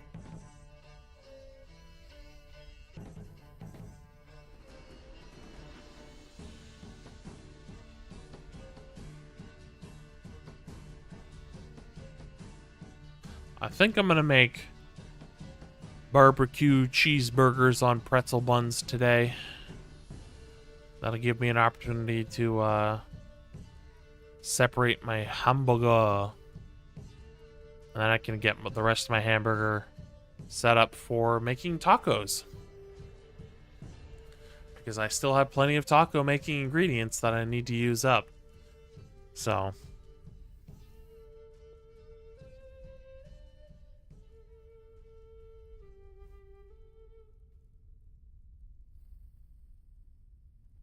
yeah, lucky me, there was pretzel buns in the day-old bakery selection. Which you might go, day-old, that sounds gross. No, it's fine. The only time I ever have to worry about day-old stuff is if it gets dry.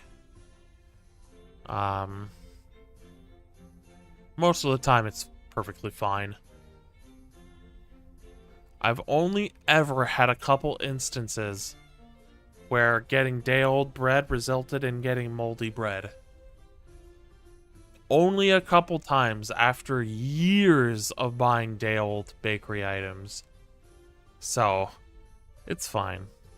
Sometimes the bread that I get from day-old bakery is pretty fresh. It can be quite fresh.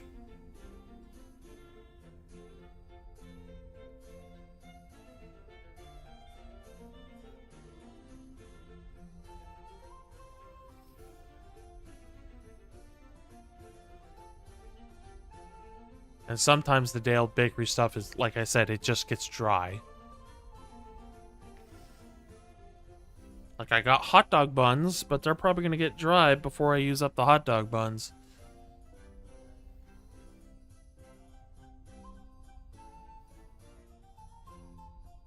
Oh, very tired all of a sudden. Oh.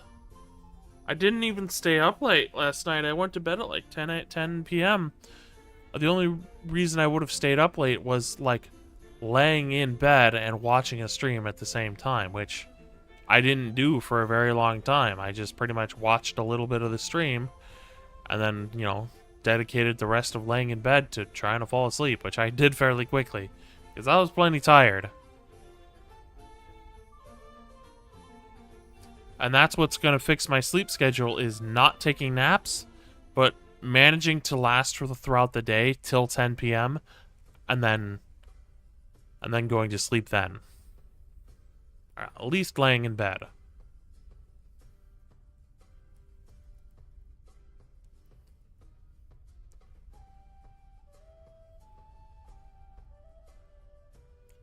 And of course, the HUD we're using is Paper HUD. It is a very nice HUD mod.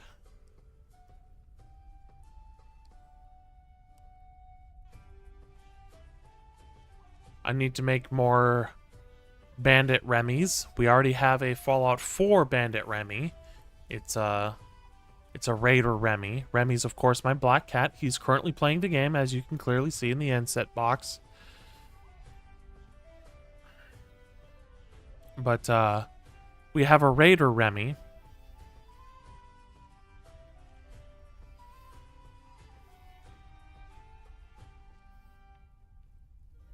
I need to get a Skyrim Bandit Remy.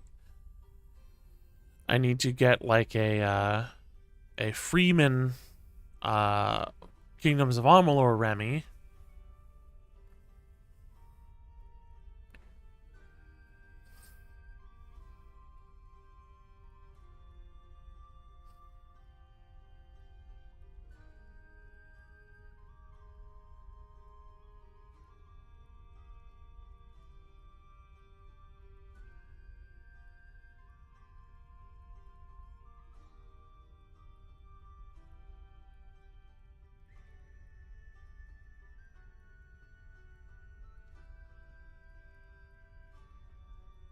So on and so forth.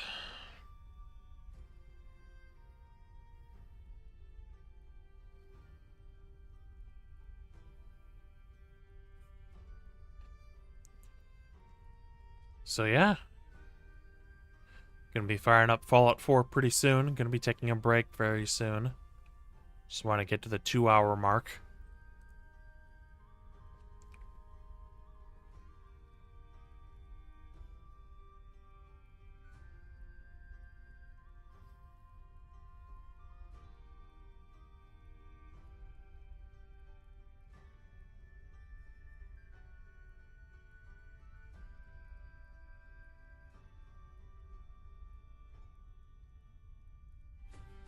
Getting pretty hungry all of a sudden.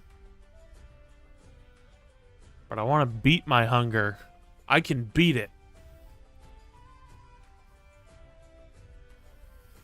But I think I gotta stick to a strict 4-hour schedule.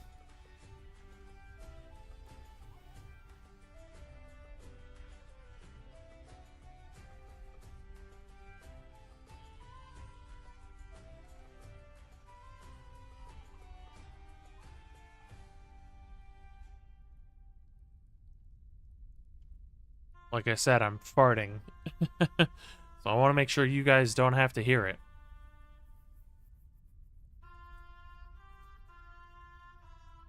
Haha, fecal funny.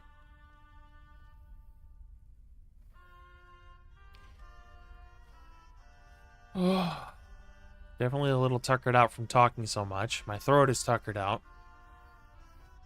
Gonna make some tea. And what do you know? Another day has passed.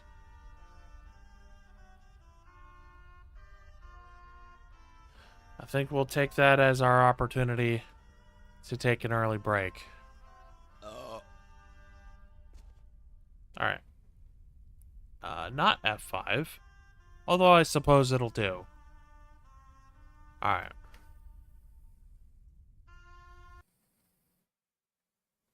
Alright. I think we'll take our break now.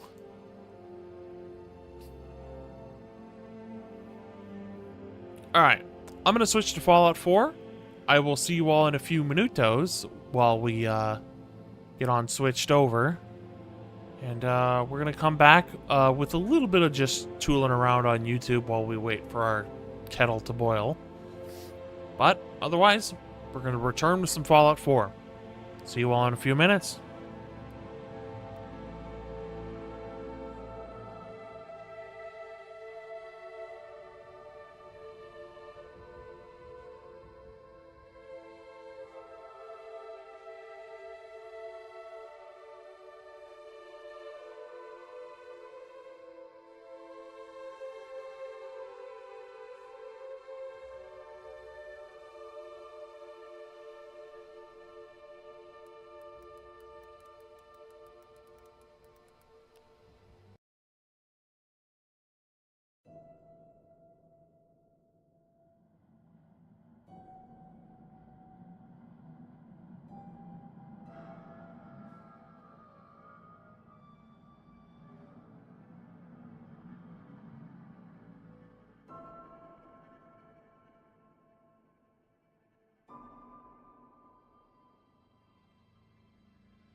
All right, we're back.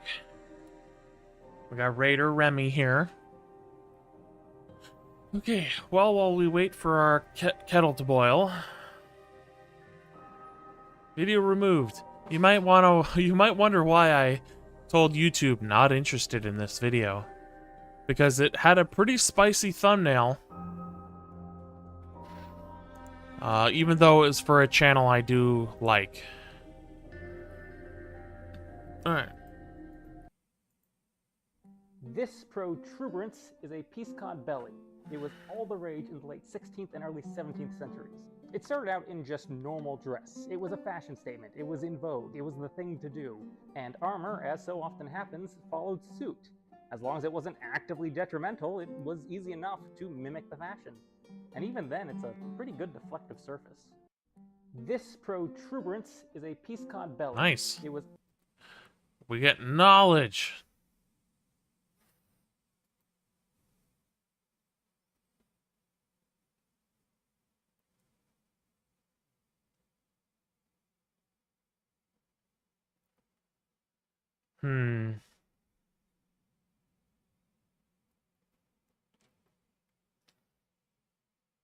Trying to see what there is to watch. I tried cleaning up my recommended because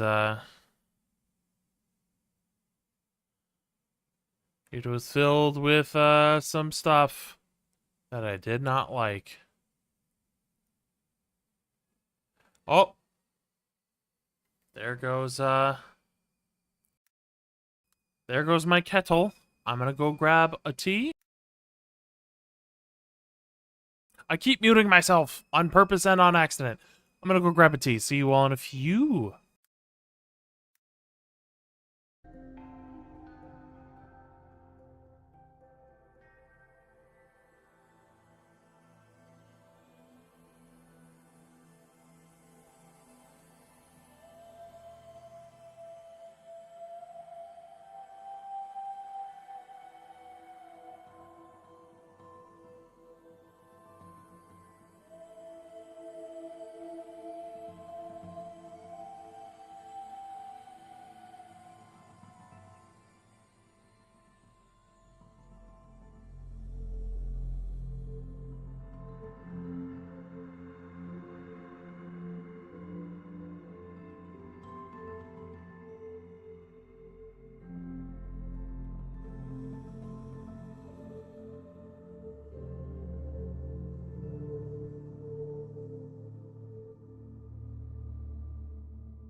Alright, we're back.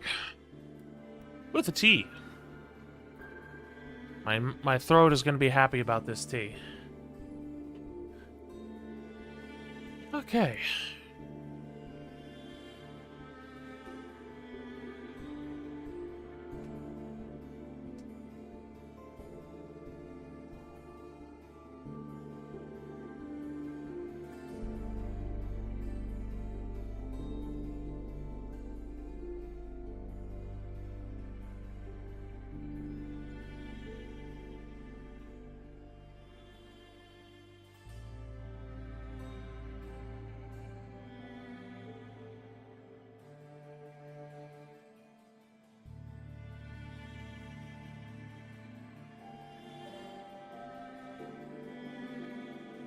Okay. Sorry, I'm distracted. Goofy, distraction. Alright. Should we jump into some Fallout 4 then? I'm gonna pause the music. I should really see about getting like music stuff set up for the stream. So that I can basically hotkey it. So then I don't have to like... Oh! Quiet! Welcome in, Soupy Doorman. Hello, hello. Hope you're doing well, friend.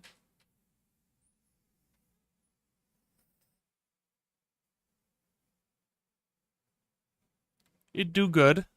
Just firing up some Fallout 4 for the day. We're on the wrong... I think we're on the wrong one. I think we're on the wrong profile. It wouldn't be the first time, won't be the last. Because we're technically, I believe we're on the Season 3 profile when we're supposed to be on the Season 2 profile.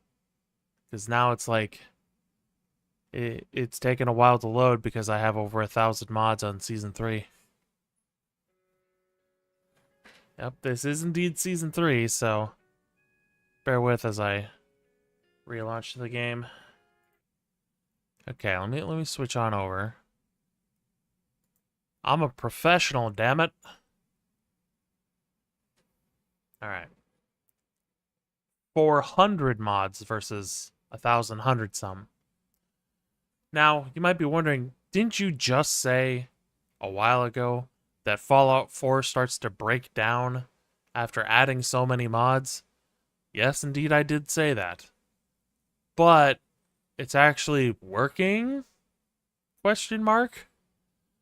So, I've been given a boost of smug confidence that allows me to be like, yes, I can definitely add another 600 more mods.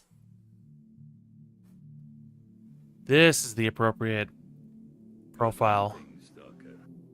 We are basically playing a gallant, chivalrous medieval knight wearing power armor in a tactical modern world. So I specifically modded everything to be tactical and modern, but then I decided to use power armor and swords.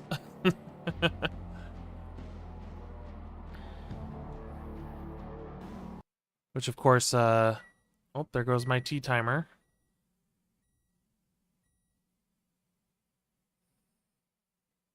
The next season will be full modern tactical. I've added the mod Feral Ghoul expansion pack and some add-ons for it. Which, you know, Feral Ghoul expansion pack basically turns the Feral Ghoul spawns into Left 4 Dead style zombos. Let me stir up my tea here.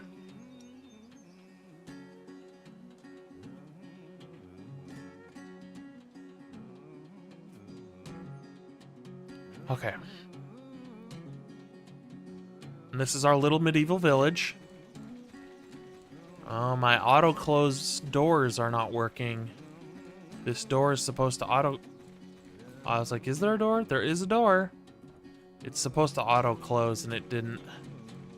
Anyways, why are we leaving the power armor? Oh, because we were building, and we just got done building. That's why we got out of the power armor. Which core do we want to use? I think we want to use the lowest core first.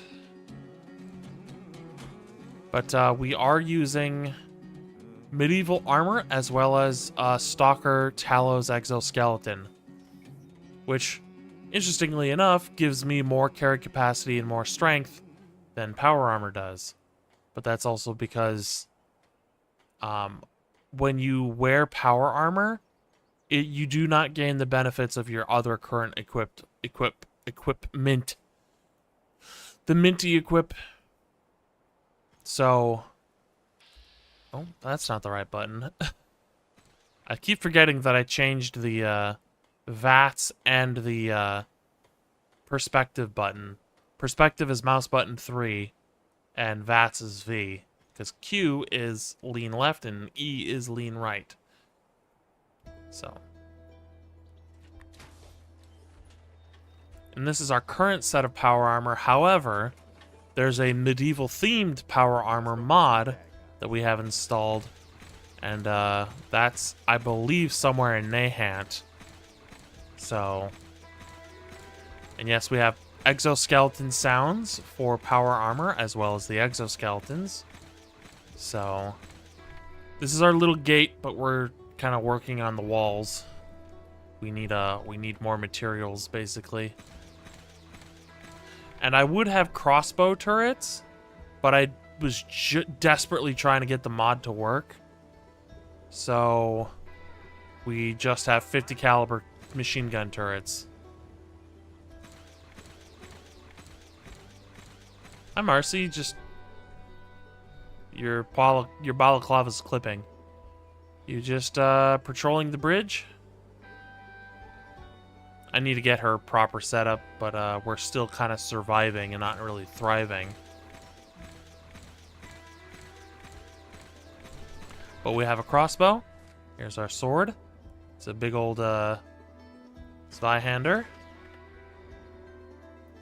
Gotta work faster if you're gonna make a perfect replica of Rock Ridge before Hedley Lamar's gang gets there. I don't understand the reference, but it sounds cool. But yeah, we're trying to set everything up. We have our windmill because the wind is blowing this way. I do plan to build walls, but again, we're running low on wood, and I keep forgetting that I can go gather woods by taking my woodcutter's hatchet and going to a bunch of trees. It doesn't cut down the trees, but what it does do is allow me to gather wood by hitting a tree with a woodcutter's hatchet. Let's swap back to the crossbow here.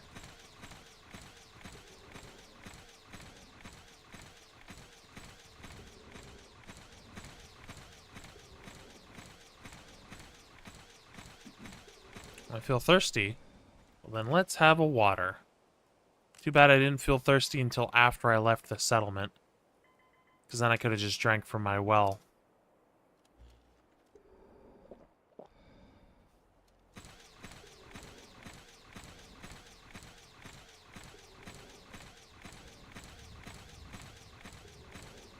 Yeah, the next run is going to be full Stalker Tarkov themed.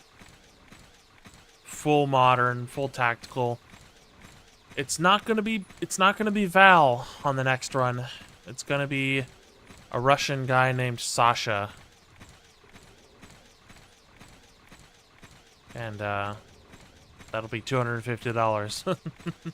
Well, luckily I bought Fallout 4 and all its DLCs, which is somewhat cheaper than that. So we'll get Tarkov at home.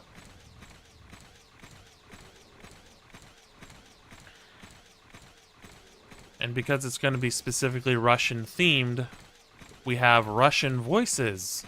Still in English subtitles, but Russian voices. So what is our current quest? To Camp Kendall and College Square. So if I check the map, that is going to be pretty much right next to the Cambridge police station, somewhere else in Cambridge. So If we go... We can pretty much get there from here. So... To Lexington. If you haven't, you should see Blazing Saddles. It's a classic. I've heard of it. I've seen very few scenes from it, but I am aware of it. My father definitely recommends it. He's a big fan of the movie. Yeah, we got crossbow bolts. 87 of them. I didn't think we had that many. But I do have a bow as well, but I don't know if the bow is on me right now. But I can craft... Oh. You're wasting your arrows, Preston. Leave the goat alone.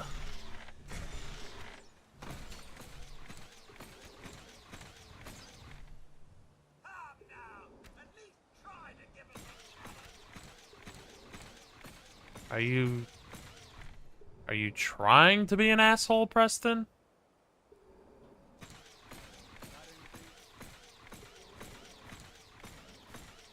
Well, I dare say that was a fine hunt. 7 days in the forest with nothing but our wits and our wills to guide us. And our guns, huh? Yes, our guns. Those did play a hand in the end, I must admit. But you can't expect a man to hunt such dangerous game with his bare fists. Hello, fellow traveler. Come, take a seat by the fire, and take account of this glorious beast. It's an albino radstag, a very rare condition, caused by a genetic mutation. Of course, we won't tell that to the members of the club, will we, Ludwig? I suppose not, sir. Good, good. Which is precisely why we need to kill every other albino radstag in the Commonwealth, and burn any evidence of their existence. It's the only way to ensure our kill is one of a kind. In fact, if you'd like to help, I'll give you caps for every radstag hide you find. After all, even the common ones might be carriers of the gene. Your discovery really makes you that happy. Of course! It's more than a discovery after all. It's a once-in-a-lifetime achievement. And there's only one way to keep it so. Extinction of the radstag species. I don't have any radstag pelts on me, sir. Good day. Well, no need to hurry. Mutations are We're very trying to talk simple like a act, pompous knight. So we have time. Of course, history has a long lifespan, so we don't have forever. Okay. Understood. Who's throwing Molotovs? Okay.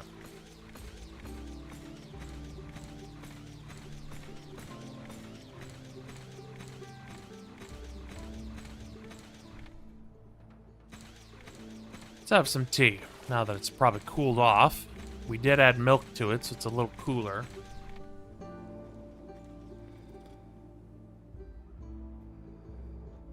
Oh, that feels so good on my throat.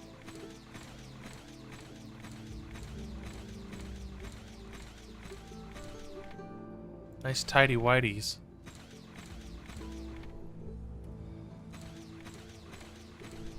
I can rest easy knowing that Wolfgang is rotten in hell.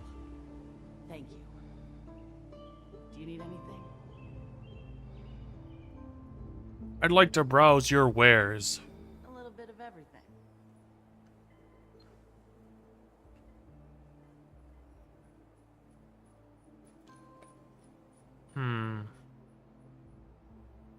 It's a little bit... Do I have anything to trade? I suppose I don't.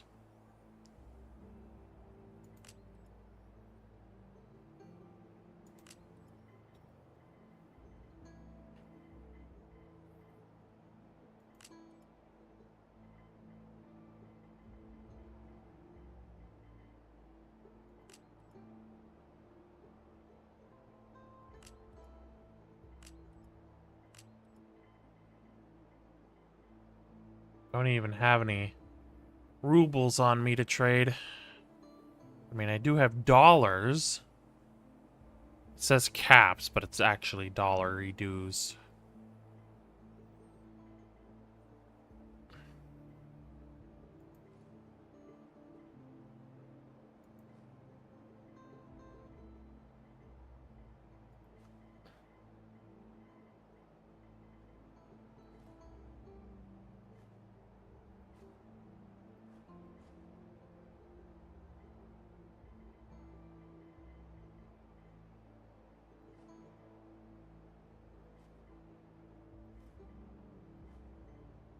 Let's see. It's got a screw.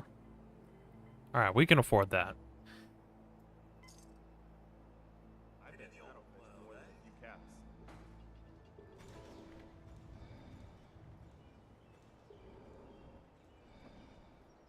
Just having some tea.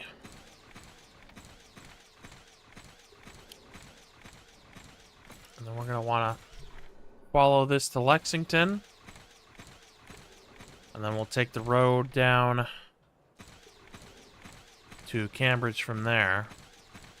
You might be wondering, what are these locations? What added this stuff? The mod Atomic World, which adds many more locations to the game. And we have a similar mod. Oh, that is the wrong button.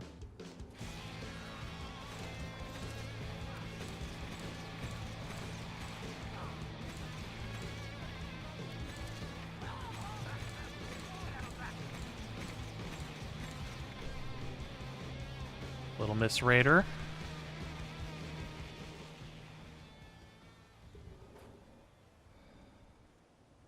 Okay.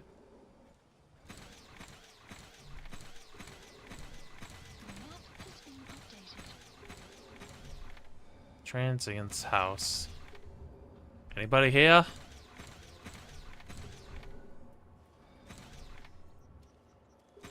Okay. Good to go, Preston? Let's have more tea.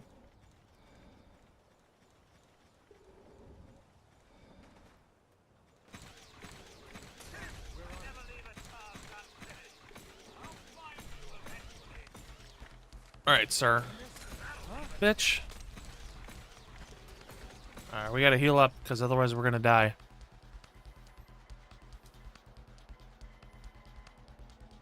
It's not here. It's here. We're still taking damage. We're probably gonna die.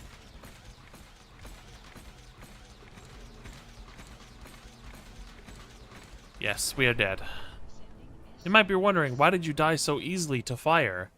Because we have a mod that makes fire more dangerous, because otherwise fire damage is pretty pathetic in the vanilla game. Molotov cocktails explosions do a decent amount of damage, but the actual fire damage over time, not really.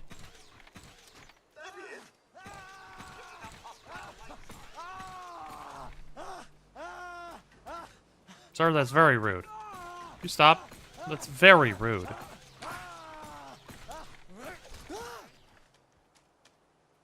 Very rude. Buddy, sending SOS. Of course, it always on hotkeys my wipe. Your what? My wipe. This wipe. Rami. You stay out of my tea. Alright, we are going to want to use another epi. Which, of course, is our first epi, because we died last time. And then we're going to want to have a water.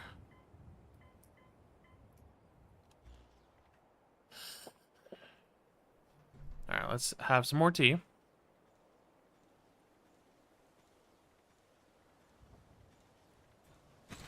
Oh, delicious.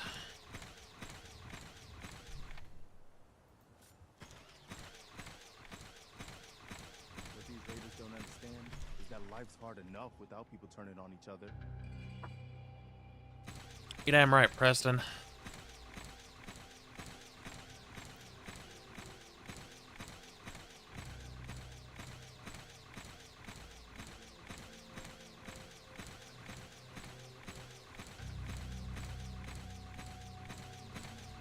So now we go into Lexington.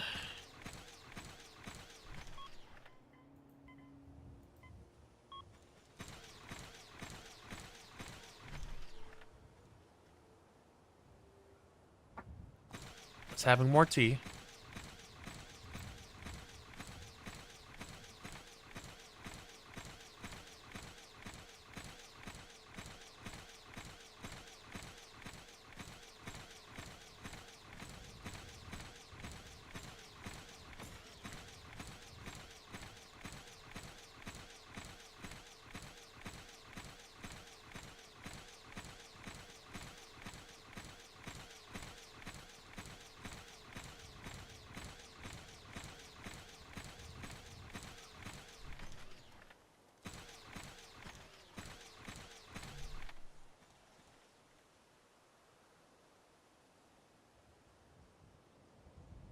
All right, the tea is finished.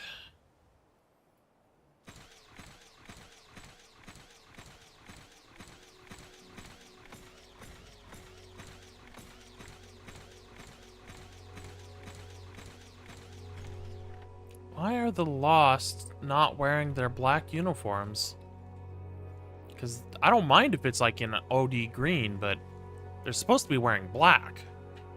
Because they're supposed to be former Enclave. So I'm a little confused. Rami, kitty cat, you're in the way. Not too much in the way, though. Hi, buddy. What are you doing? What you doing? Hmm?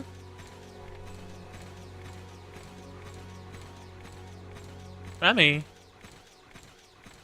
Do you mind, young man? There you go.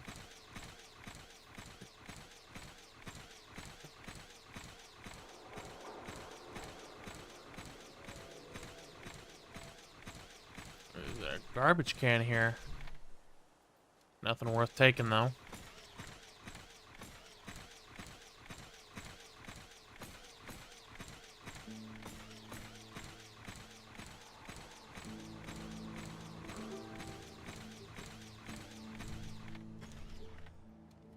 Yeah, we looted all this here. Alright, first up is College Square. Oh, there's some people there.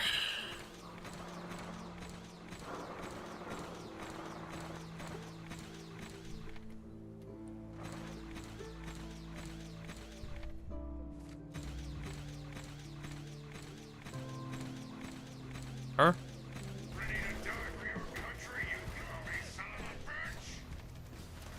Stop moving around so much. Uh-oh. Attention. This is now a combat zone. You may suffer harm up to and including. I love it when I press the shift key and the game is like, nah, you didn't. No sprinting for you. It's like I pressed like 3 times. Please.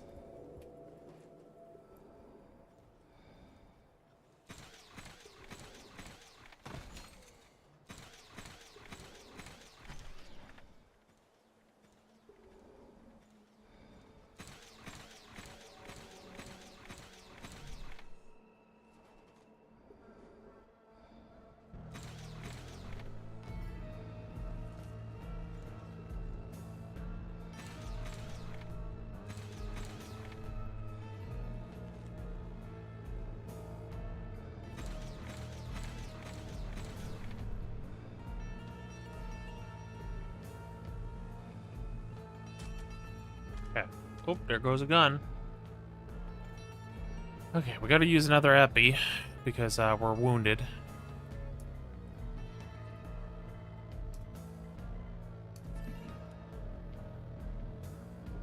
And then another water.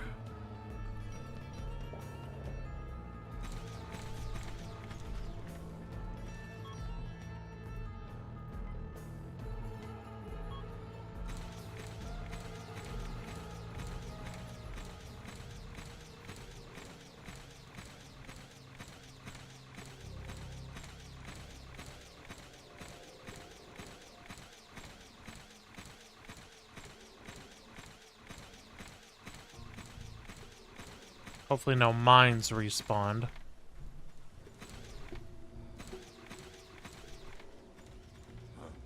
We've got company.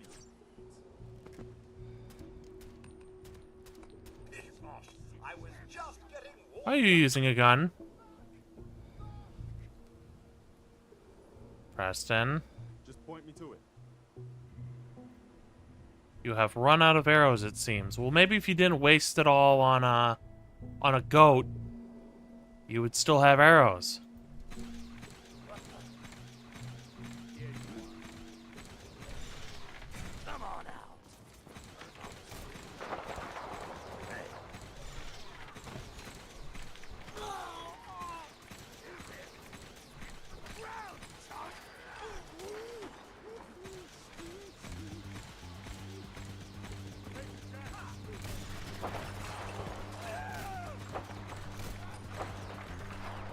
Yeah, they keep respawning, which is very much not good.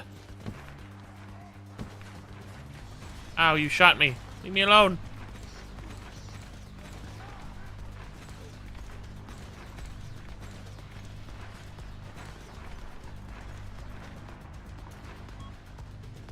Stop it.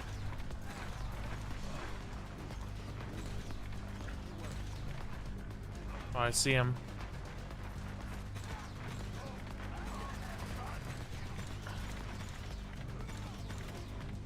Where is he? What? What? He was here. Not as much.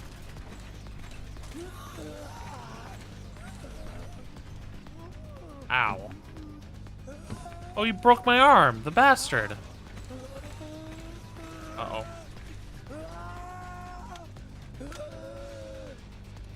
Okay.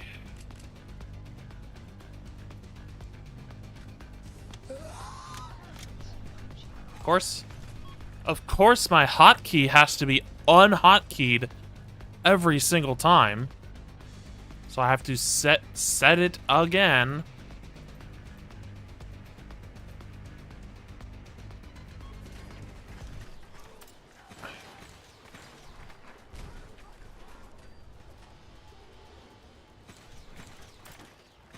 What am I even stuck on, game? Literally stuck on nothing. It's gonna get me... Oh, of course. It's gonna get me killed because the game's like, oh, you can't move. For no reason.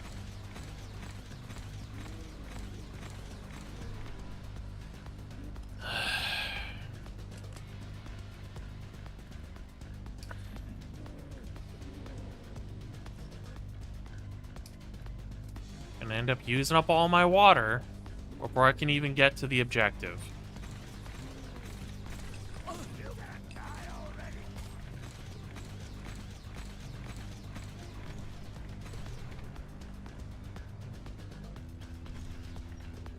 Okay. What current injury do I have? I have a fractured left arm and severe pain. Okay. We can manage that. So, splint.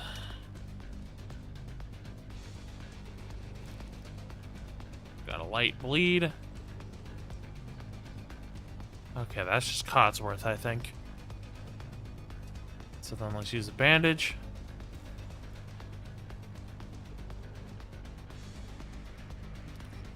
Then we need to use a TXA, if we have one.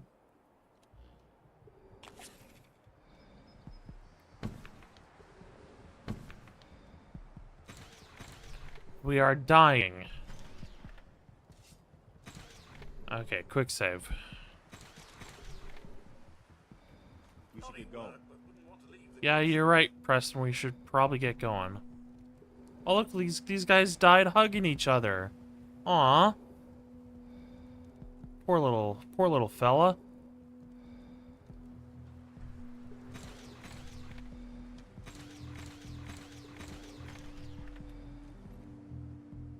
Hopefully one of these guys has a TXA on him. And of course, where we gotta go has these guys instead of ghouls. Or rather, feral ghouls.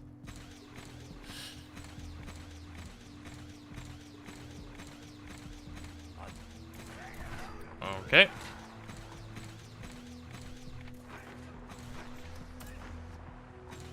Right, we are out of grenades.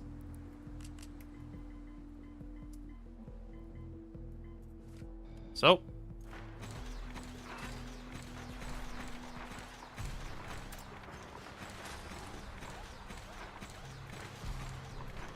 Executing a non-combatant. I don't care. They're shooting at me.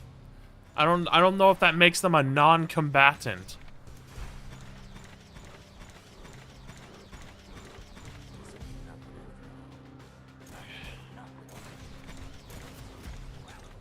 Well, that was clean. Oh, you're stuck in there. Good luck. I'll just leave you locked in there. Those boys died to the fire damage.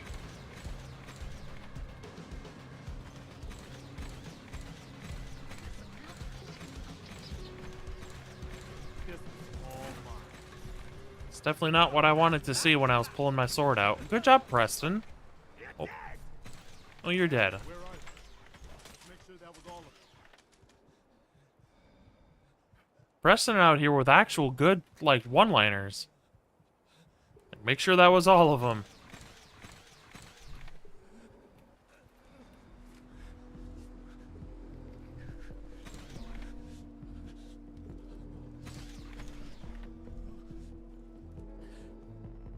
I'm gonna grab these.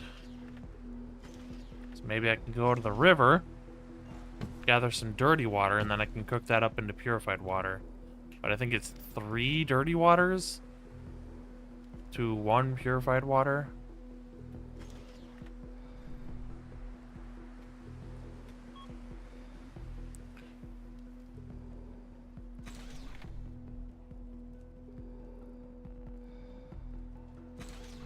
We're gonna need another epi. Which means we're gonna use up all of our water.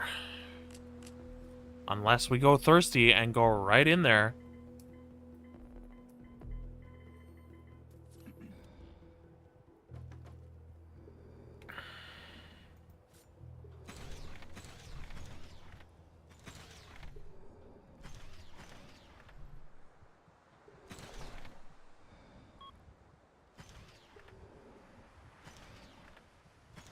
I did see a card. Aha. Pin up the elevator. Oh no, how scandalous. Yeah, that's one thing I'm not a big fan of with the Lost PMC mod. The Lost being these guys. Is they respawn very quickly. Which makes it not exactly tenable when you have hardcore combat mods.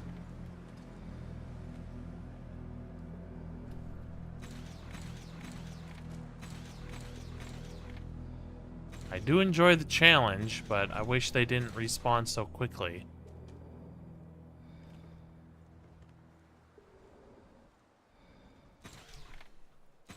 Now, one thing I can do, of course...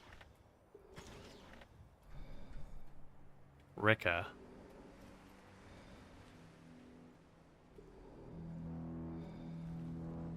One thing I can do is go on over to the Cambridge police station and grab some items to repair my power armor. Because I'm gonna need it. I'm gonna need those repairs.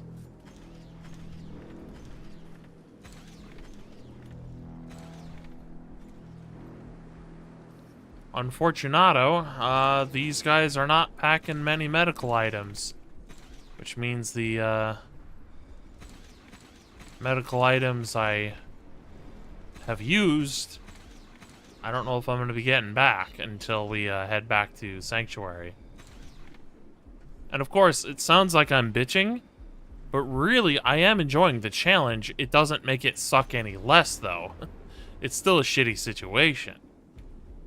But, it's, I signed up for it and I'm enjoying it. It's just, it still sucks. Because we took some wounds. And,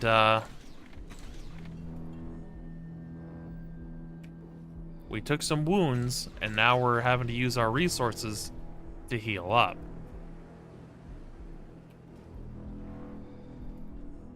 Which is part of the challenge. Rescue signal. Oh, hold on.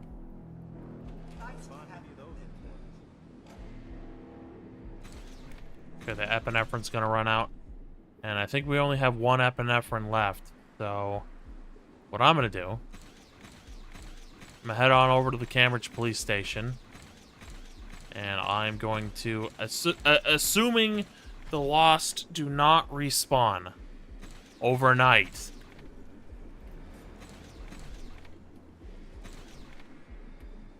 He had a tourniquet, I'll take it.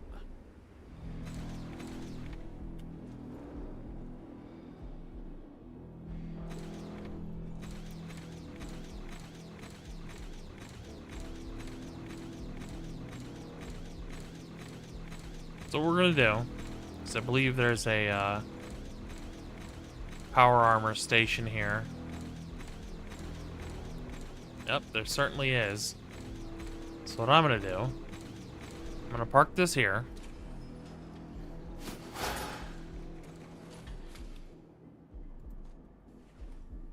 I'm gonna grab some steel items like this screwdriver, if I can.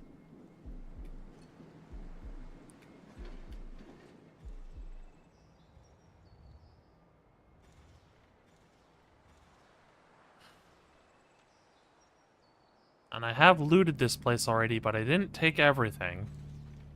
So I want to take this steel. I was wondering when we'd get hungry, so let's go ahead and eat. We've got plenty of food on us, so that shouldn't be an issue. We'll take these. There's a bucket. All right, let's see. Can we fix up everything with this current steel? All right, repair. No, equip. Repair. Repair. Equip. Repair. Equip. Repair. Repair. Repair. There we go. All right. She's all fixed up, and then we're gonna sleep here the night. We're gonna leave our power armor here. Just gonna close up the garage. Okay.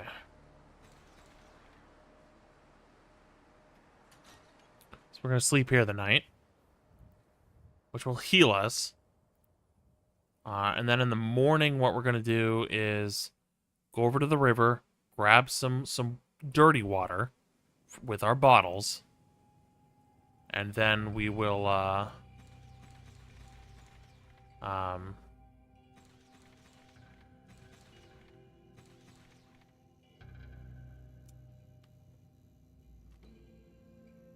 just gonna see if there's any other bottles I can take here.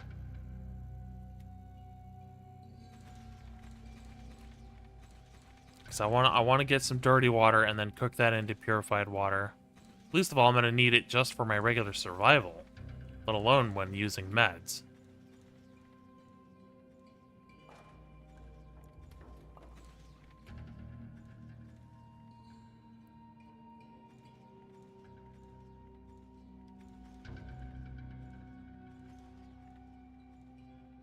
Thank God, there's a bottle.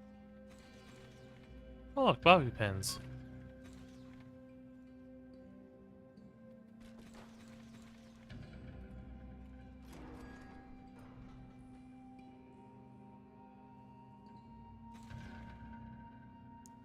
Nothing in here.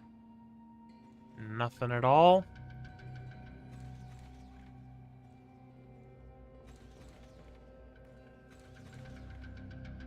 Okay.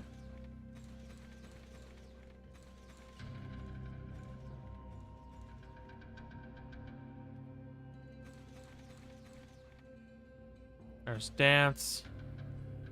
You having a drink, Preston?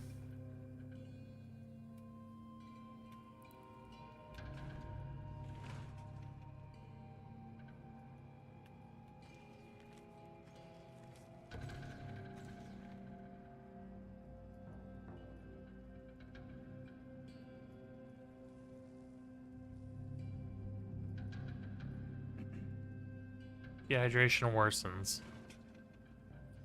Well, let's have our last water then.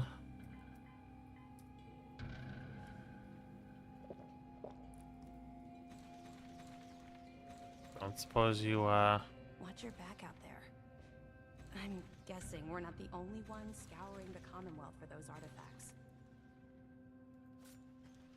I'm guessing there's no more water. Well, we could go out and get dirty water right now. Nothing's stopping us. I don't want to damage up my power armor before we go into College Square, but we're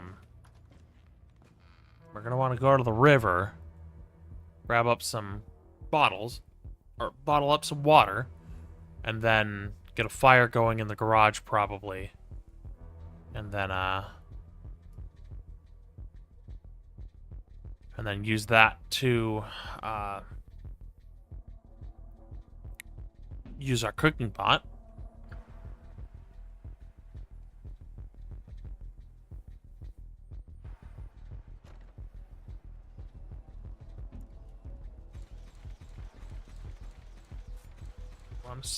We want to stay strapped. We're gonna go all the way to the river. So it's just continuing to go south.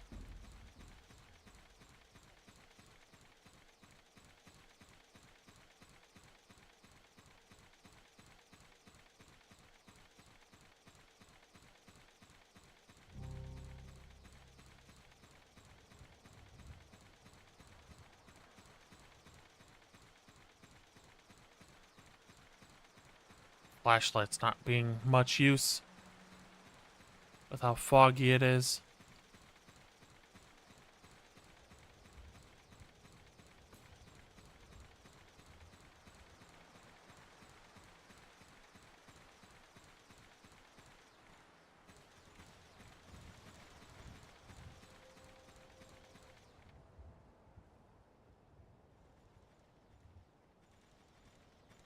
Well, we did kill those guys, so maybe we can go over there to get the water. They shouldn't have respawned.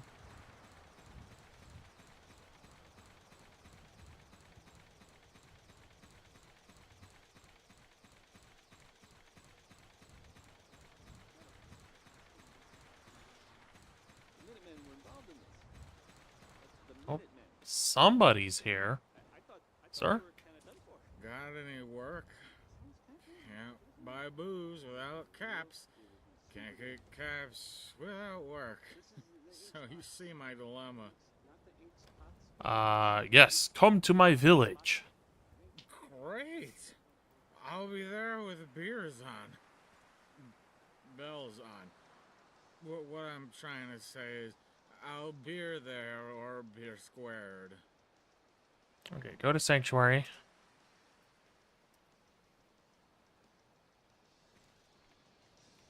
Here's something you didn't see every day.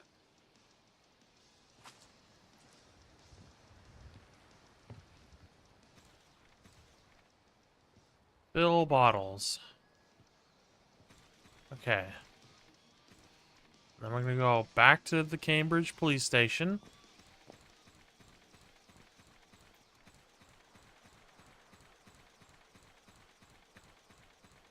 We're gonna cook up all this dirty water into purified water.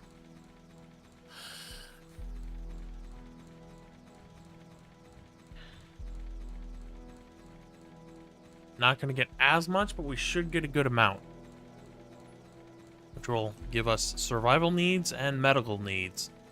Because if we get injured and we gotta use certain medical items, that's going to make us thirsty, and then we're gonna have to drink water to prevent debuffs.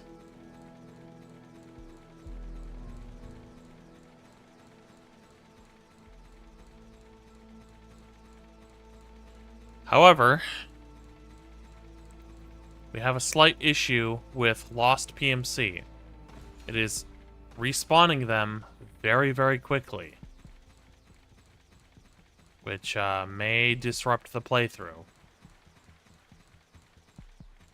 Because as you can see, these are not easy fights.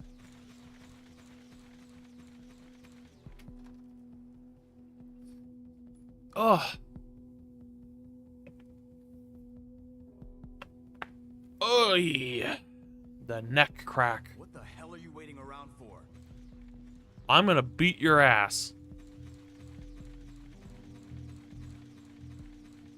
Alright. Get on into the garage. The motor pool, if you will. Basically a garage. So much for some motor pool, like being a single car, like motor pool for the precinct. Okay. So we should have a fire kit. So if we go into miscellaneous, all should be under camping, fire kit. Cursor was in the way.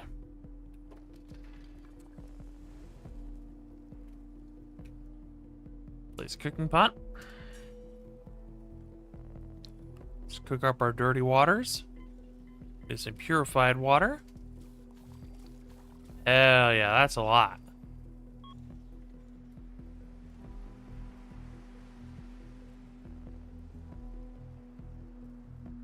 Okay. That should be plenty. Dirty water for emergencies. Like, that's like our last resort. Okay. Let's put down our tent.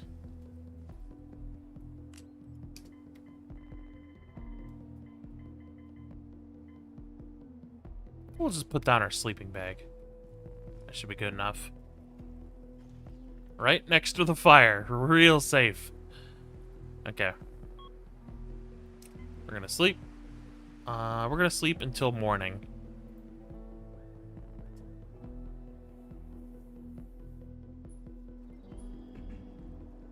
Thirsty and hungry. Our fire has gone out. So, have a drink. Sun will rise momentarily. We'll have a food. All rat chunk. We have spoiled meat. Oh no. Hopefully the rest of our meat doesn't spoil. Alright, cooking pot.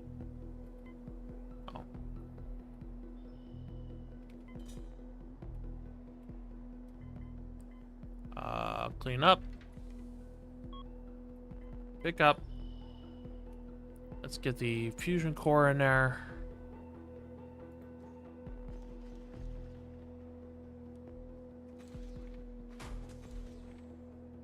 Let's get in our power armor. Let's go down underground.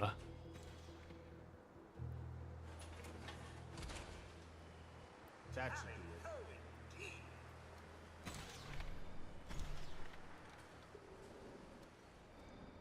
Okay.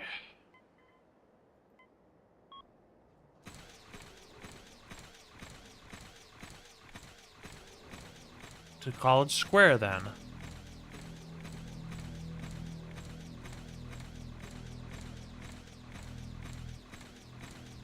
Gonna drink some water. Really? Really? They've respawned? Again? Okay. Really? They gotta respawn? Instantly?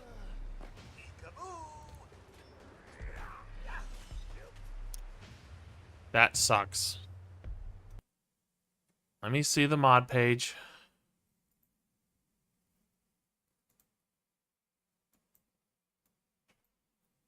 I'll get you some music.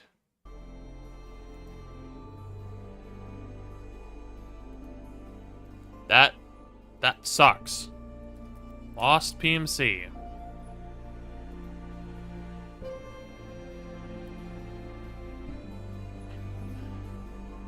Bugs. Posts.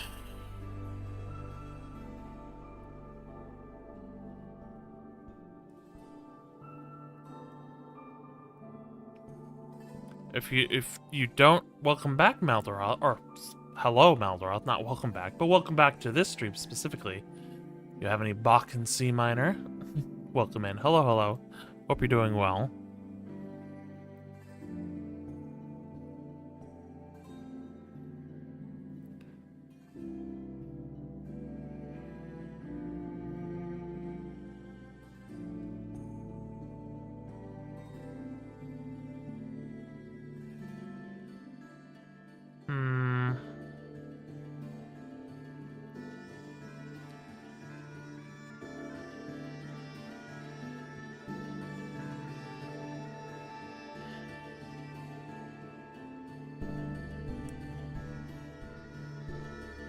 Yeah.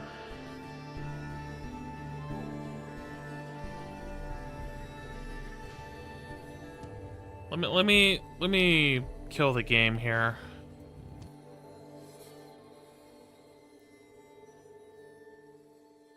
By kill the game, I mean it doesn't want to close. I guess I will try and remove lost PMCs, but this may cause problems. The modding continues, so I am as well as can be expected. Well, modding is going that way for me as well. Basically, I'm modding up Season 3 of Broken Arrow. We're currently on Season 2. Alright,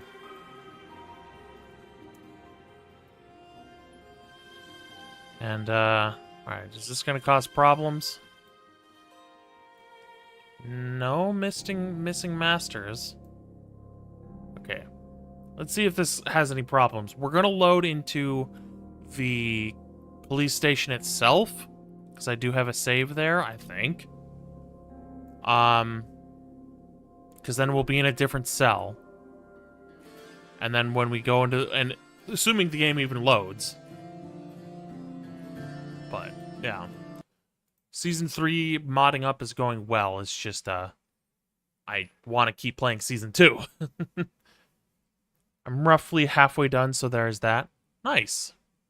Modding up Fallout 4 or Skyrim. Anything else other than Skyrim and Fallout 4? Like, one thing that'll get me to mod on stream again, not that I'm against modding on stream, it's just we're playing through our modded game, is if this ends up being a wash and I have to mod up anyways. Good hunting, Stalker.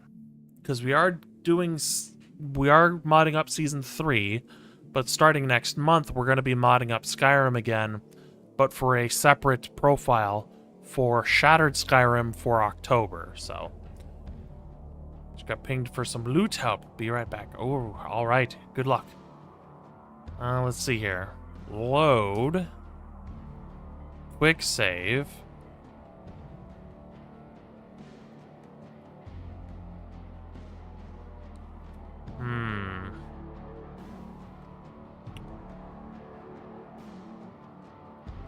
Okay.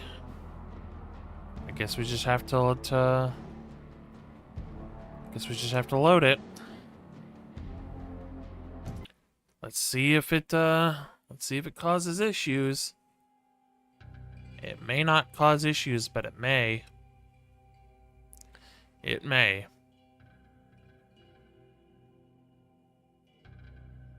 Because if the lost are still there after removing the mod, or if it causes a crash, that's gonna be it for Season 2. Which is a shame. Okay, let's see.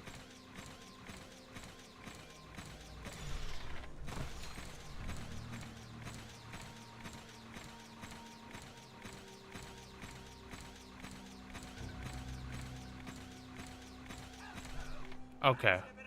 Oh, they're missing their heads. That's hilarious. Well, that one. Nope, they're just missing their heads. I guess that makes it creepier.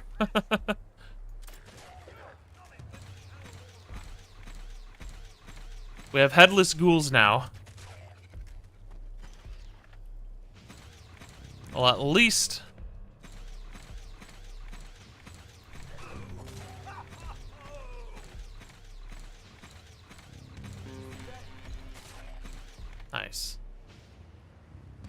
So it's a little creepy, but we basically have a creepypasta now. No, they're not shooting at us anymore. Please tell me my wipe is still working. Thank you. Why is it giving me... It's not a non-combatant. It's clearly a combatant. And their loot is still the same. Well, the game is working. Damn it, where are they? These guys are just naked. It's giving... I hate to say it, but I think Season 2 is done. Because there's no way we can kill ghouls and be like, you have reduced karma for each and every one.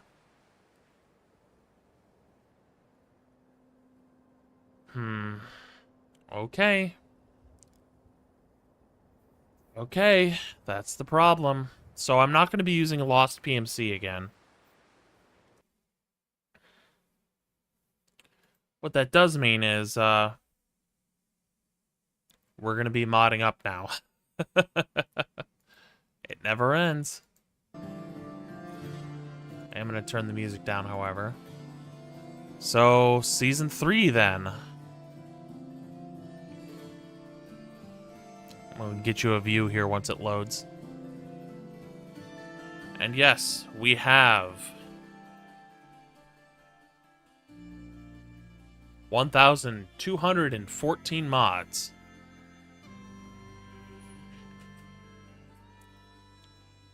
Let me just update the stream titles.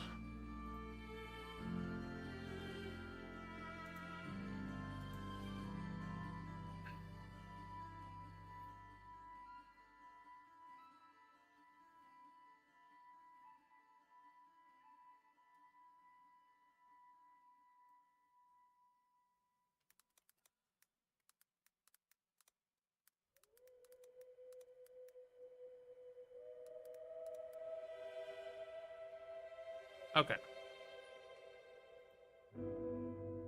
Very good. All right. Well, shall we mod up Season 3 then? We have some mods we've installed, question mark? No, not that we've installed recently. So we want to install, and I'm just going to make sure it's not going to point to a folder I don't want you to see. Okay.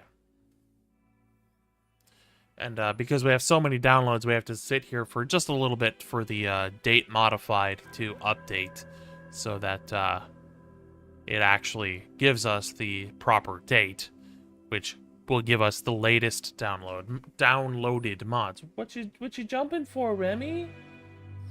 Remy jumped. Okay.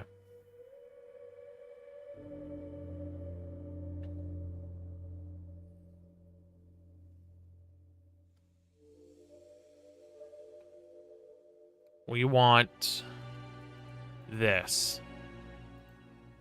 And these things no, it can have wild tarberries. Hippies to settlers. Gives the hippies added by Tales from the Commonwealth settler functionality. Finish their quest to unlock. Oh. ESL flagged, best installed after you finish the quest. Okay. And these settlement mods that take vanilla locations and turn them into settlements, it says that it's best loaded below the load order. Or below the load order. Low in the load order.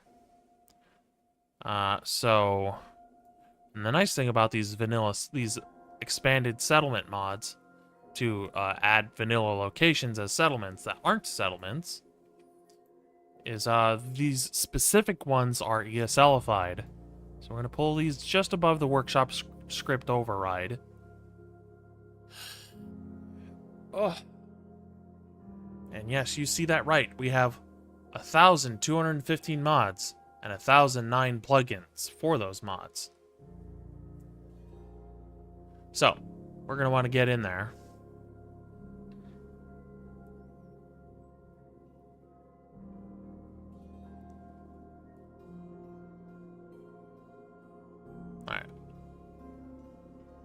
Okay, I'm gonna pause the music. I'm gonna leave the music paused and unpause it when it comes time. Alright. Because we got a test. Oh, one thing I should have done, which I'll do once we load in, I should have grabbed the Fiddler's Green COC location.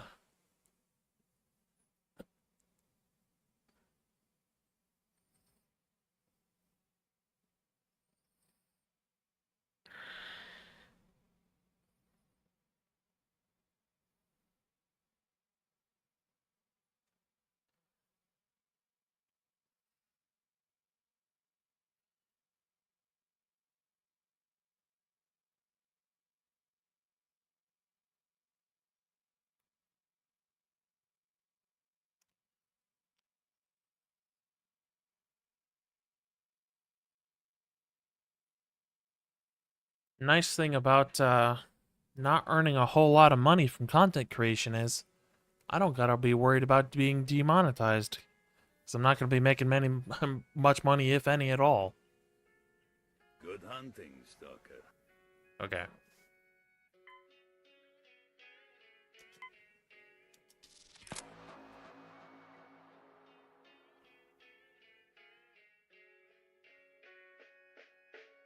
I suppose I can uninstall the E and B now and install the reshade preset I want to use, which is going to be a body cam reshade.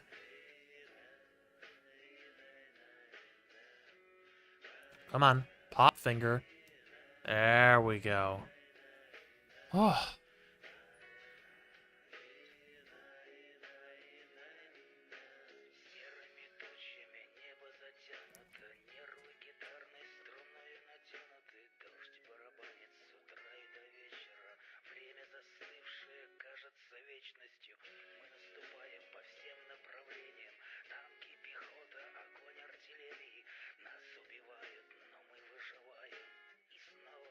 Oh, man, my finger.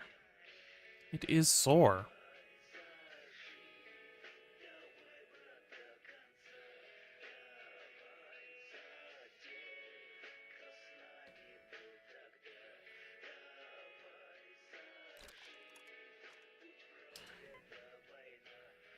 I'm really stressing my computer on this one. It does take a while to load, but it will load. The only problem is if there's any problems when loading, because sometimes it'll crash, but it's a fluke, and sometimes I get a very annoying bug where static pop will play, and then first person will be all white, you can't see anything, and all of the game audio doesn't work until I close the game and relaunch it. So that's a fucking amazing bug to deal with.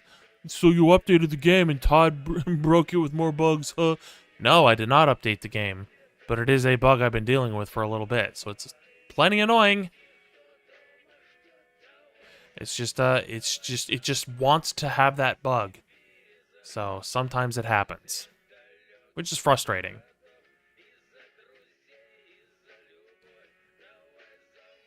And I'm just gonna TGM, grab a gun. Hopefully I get a 1911 in my inventory.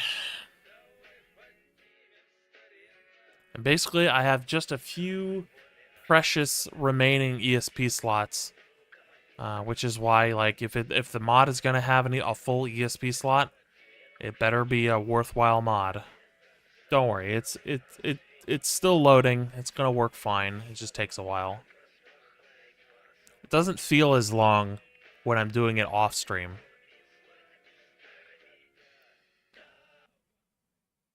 And it's loading.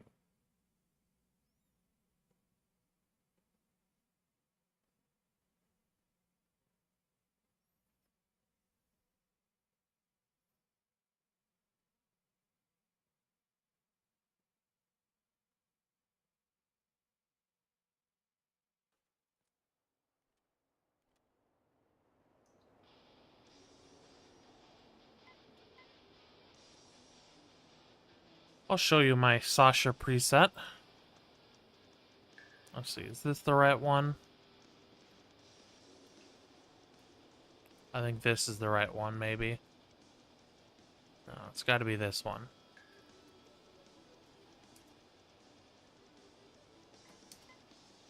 Nope, this is Sasha.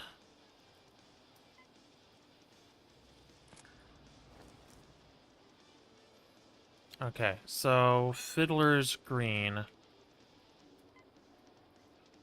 Hopefully, the precombines aren't broken.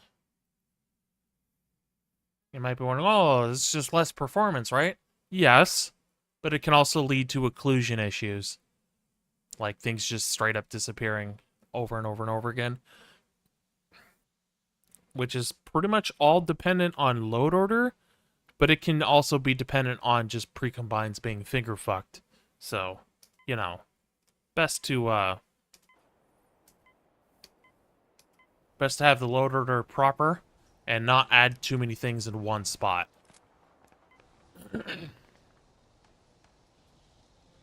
Also, we never did check the Commonwealth gallery that I added.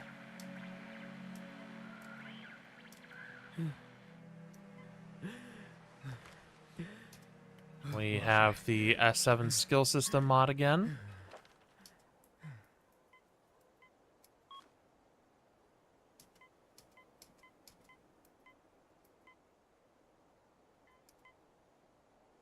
Lots of setup here in the beginning. Okay. Let's just quick save. Quick saves are fine for a short save. So, we're not starting the playthrough. We are simply, testing.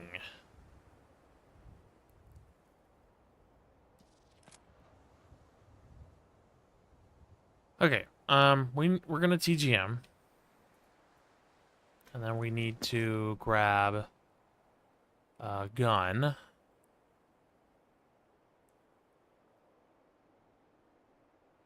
I could probably get rid of this, because I got a gun mod that pretty much adds what this adds, so I don't really need it.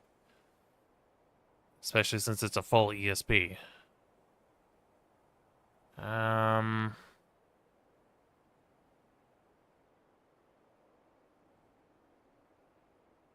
Let's go with tall AK. A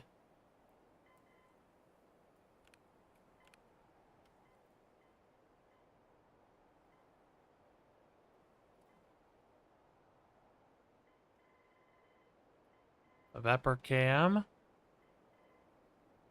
Yep, there's the ASVAL that I... SR3 Vicar.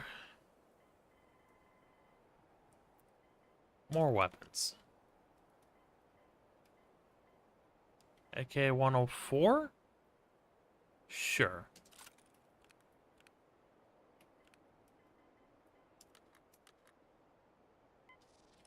I'll un-TGM real quick just to show off the animations.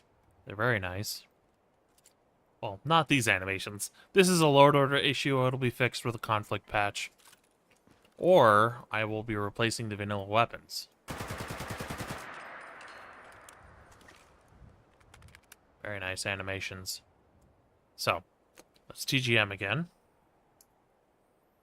Then I need a Fiddler's Green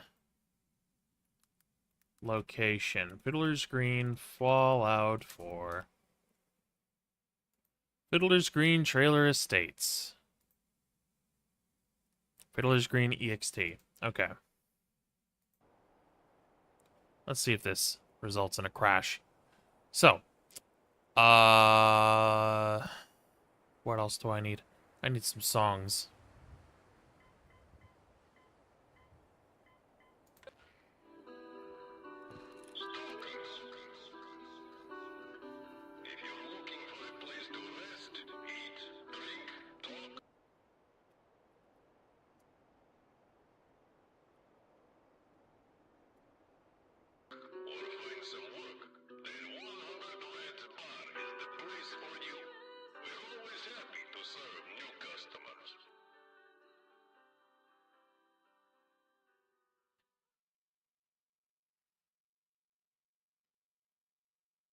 I gotta sneeze. Ah.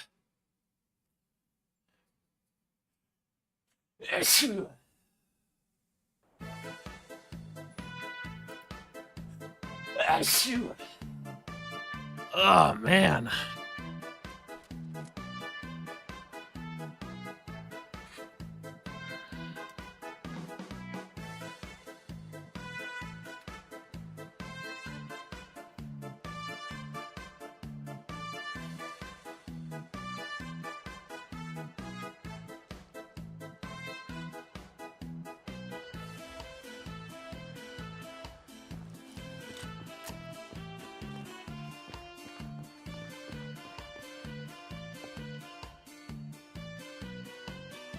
I'm hearing noises.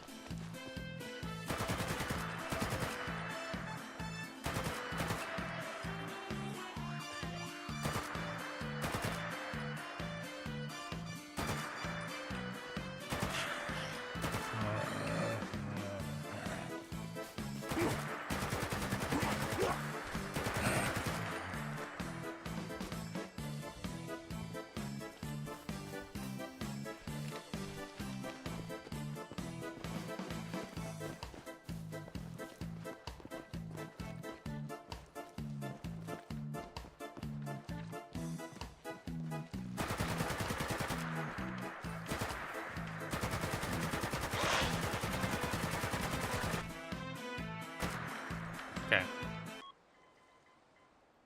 I'm gonna go ahead and turn off nuclear winter. Because I don't need it right now. Come on. There you go.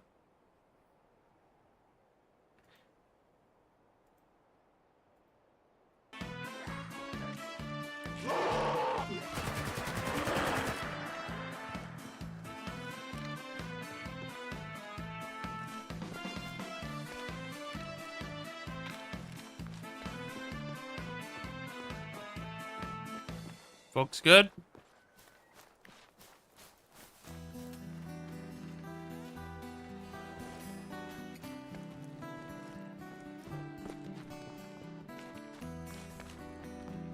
Blitz.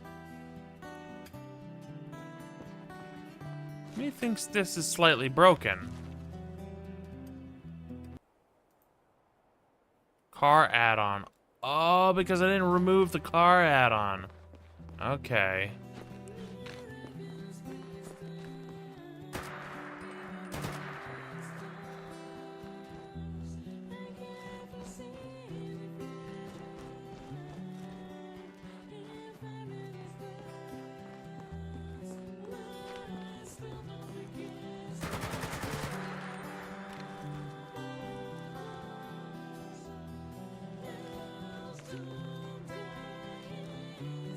Hopefully I didn't scare these folks. You good?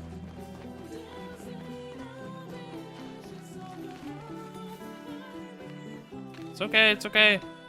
Must have shot them on accident. Alright, where's the settlement thing? Oh, it's right here.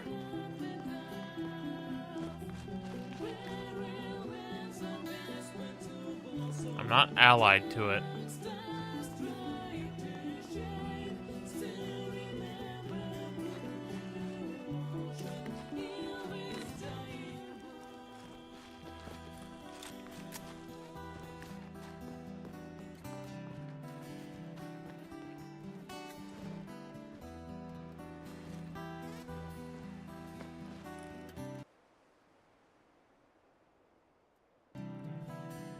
Sir?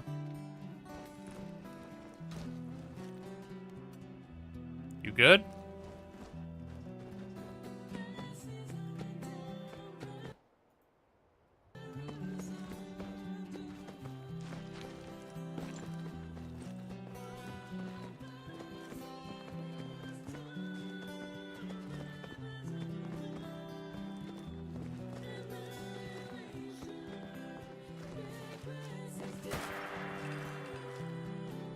Want me to kill you?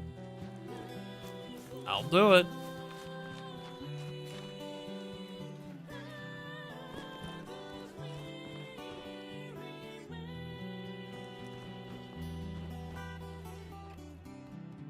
Don't want to be rude.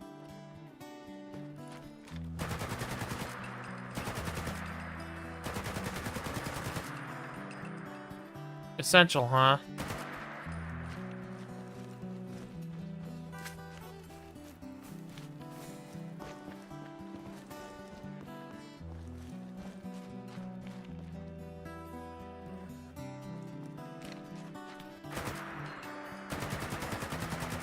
No potatoes for you. Well, it appears to be working. Just that we aren't allied to the settlement because it belongs to the hippies. Which we scared off.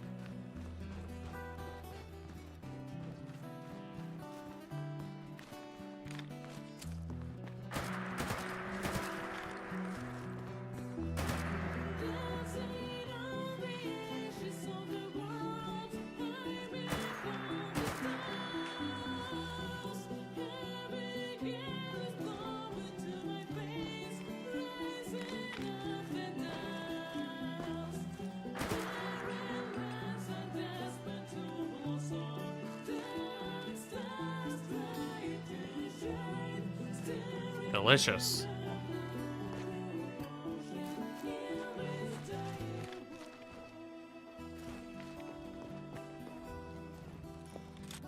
Really? You're the only one left?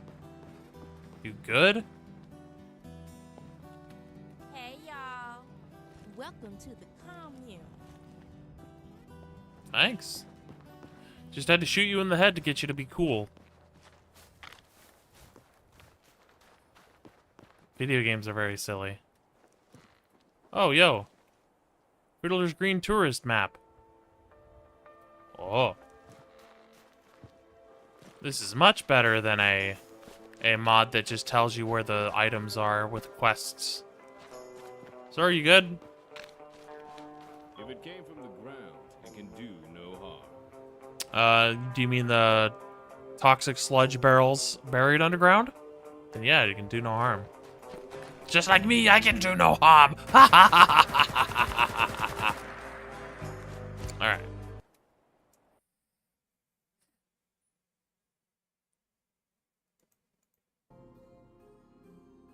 What's next? Probably the next settlement mod, which is, and again, we're sticking to a strict 4-hour schedule, so.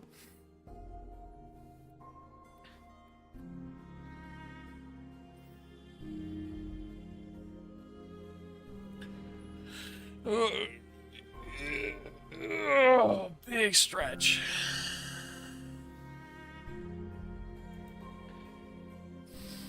Okay, Atom Cats.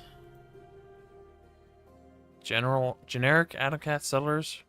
Recruits NPCs named Atom Cat from a pool of 30 unique hit faces made by... Sure? I guess that's cool. With Cool Carl. Okay, settlements. And again, these have to be pretty low. Alright. Car. Should be under animations. Car.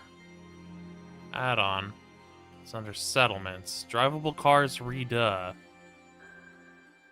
Drivable cars lore-friendly expansion. Is this disabled?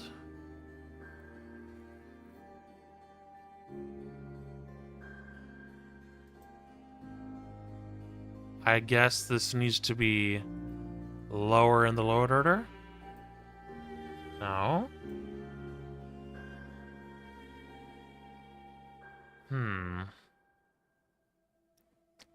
Then why was it missing a mesh?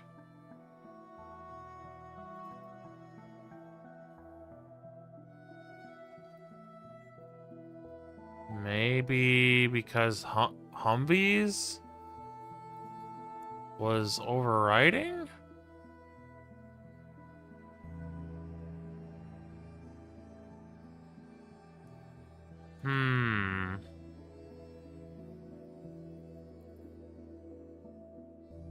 Well, I was gonna disable this anyways. So... just make sure it's not missing anything. Okay. Alright.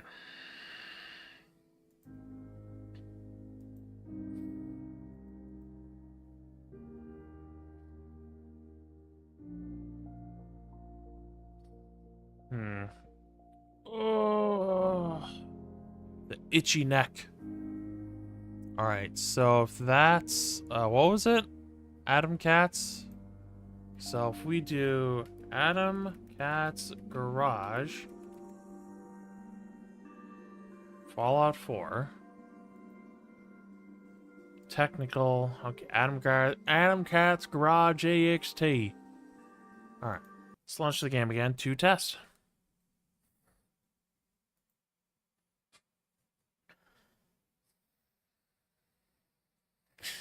Yeah. Big yawn.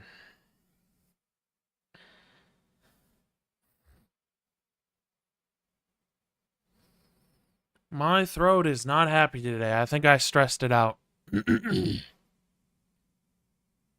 Very much not happy. It's a little chilly with the air conditioner on. I wonder what the temps are outside.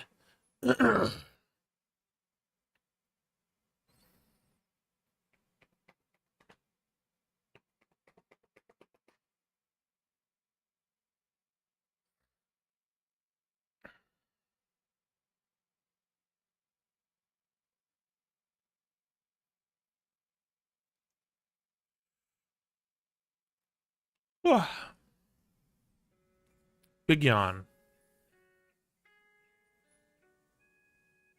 Good hunting, Stalker.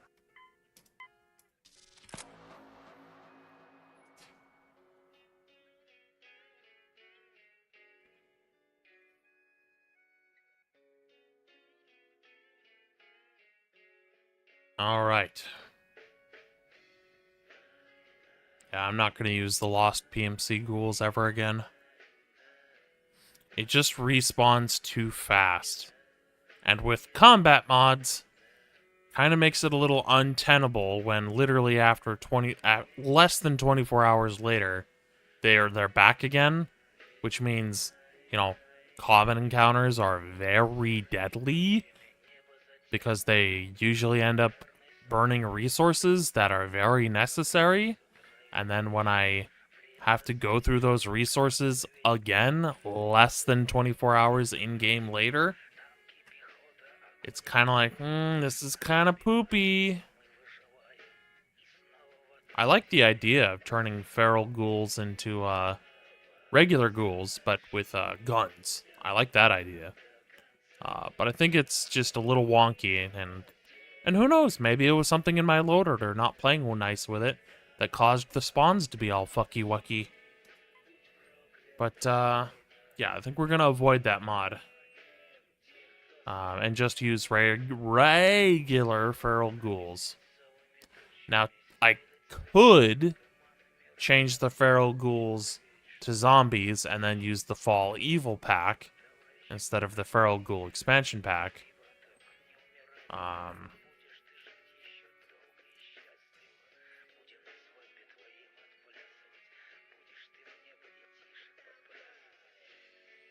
And I also believe Omega 42, who is a mod author, made a... No, it was KB47, I think. I don't remember. But somebody made a feral ghoul replacer that's very simple.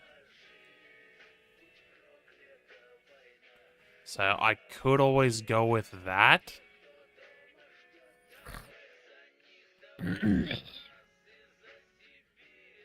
Just to kind of keep it simple, stupid.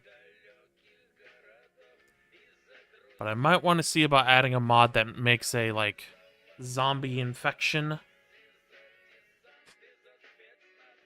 So that if I get infected by a ghoul / zombie, that would be the case. I removed pretty much all the grab skill mods. Except... Oh, that's the stuff. Popped my knee. Except I kept the feral ghoul bite skills. Because, yeah. Because I wanted the feral ghouls from the feral ghoul expansion pack to be able to bite me.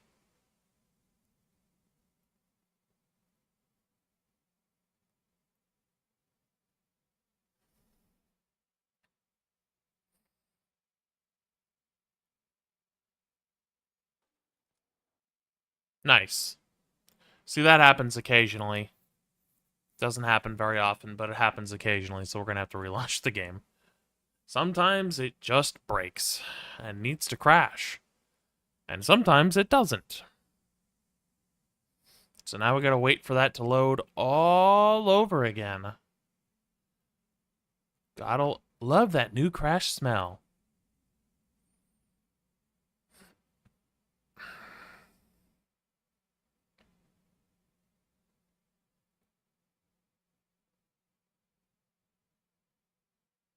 Remy's been sleeping in his bed for pretty much the whole stream. He's been up and about a little bit, but most of it he's been sleeping. Ain't that right, buddy? Oh, little guy. He's stretching.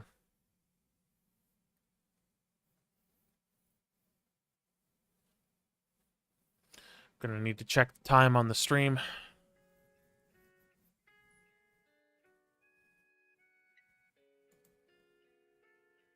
Okay, we got plenty of time.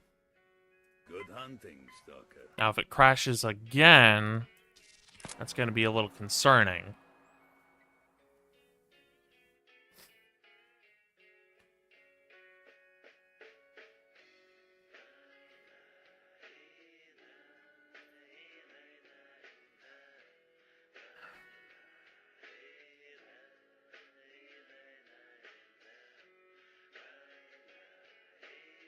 Or if it crashes again, it's going to be because one of these mods added a BA2.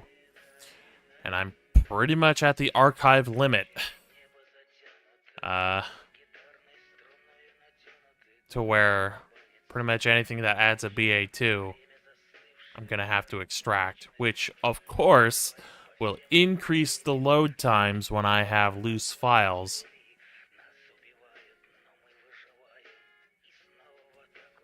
Which sucks, but it certainly beats not being able to play the game at all because I reached the archive limit.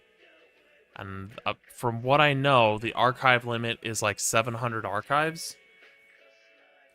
So...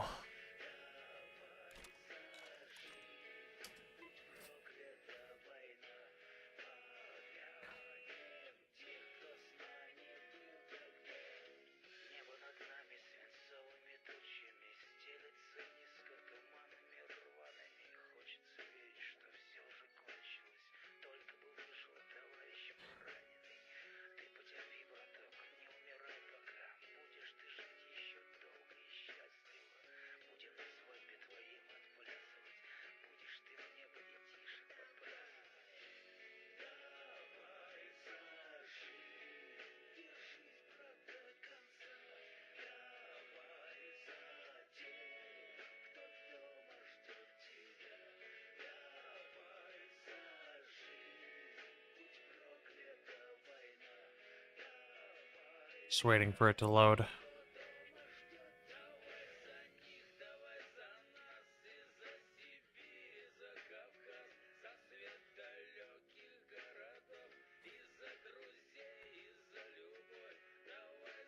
And again, we still need to get that reshade preset going.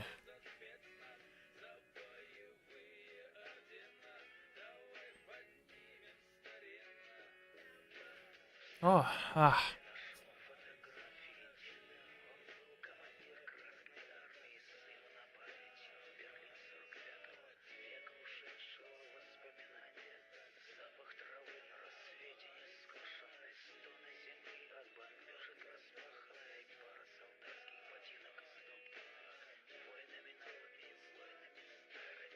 It'll load soon. There we go. Please don't crash.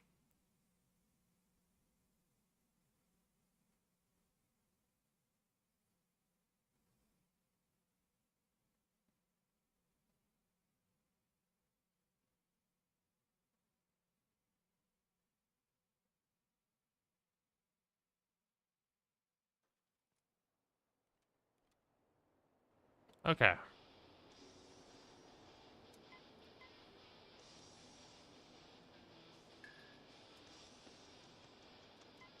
Conform.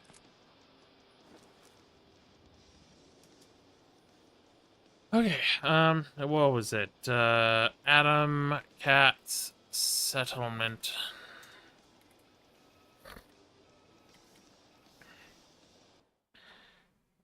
And it could still very much crash. Because that's pretty much two spots that don't crash all the time, but sometimes do, is right into character creation and then right into spawning into the world.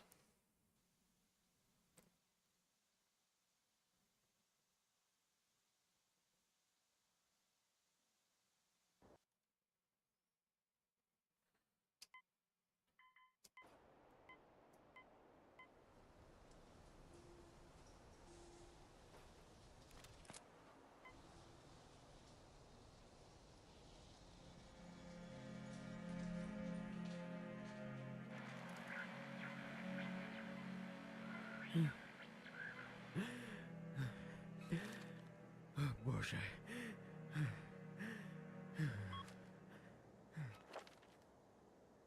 And sometimes these menus layer up, but that's fine. Mostly I can just click enter and still see what's going on and just, you know.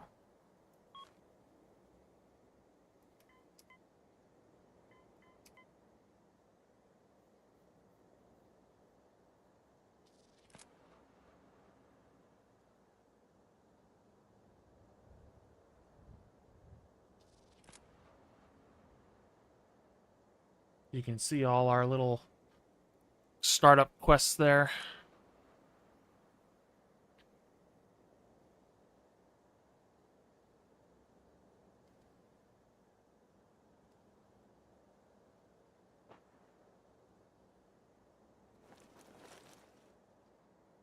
Let's get a different gun.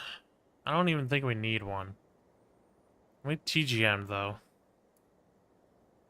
Quick save. Alright.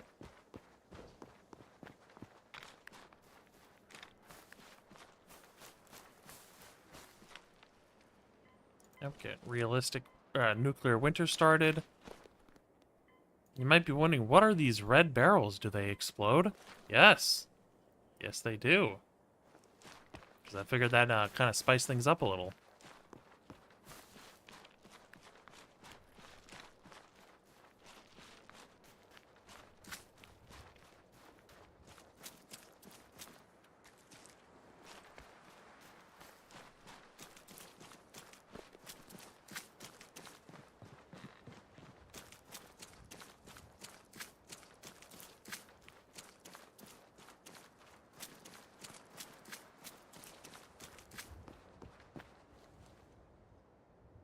Okay. Now, we can turn off nuclear winter. Because it's had enough time to load everything correctly, which means we can properly turn it off. Why would you add it if you're just going to disable it? Because we have seasons, and it's currently autumn, which means it's not quite time for a realistic winter. However, give it enough time to pass in-game, and it will soon be winter, and then we'll turn it back on. I mean, I am going to grab a gun. Sure, we'll grab one of these.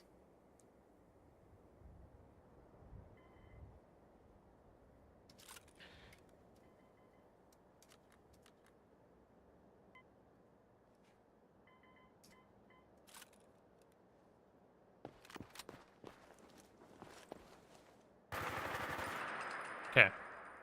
It's a gun. It works. So, Atom Cats Garage EXT. Help if I did COC.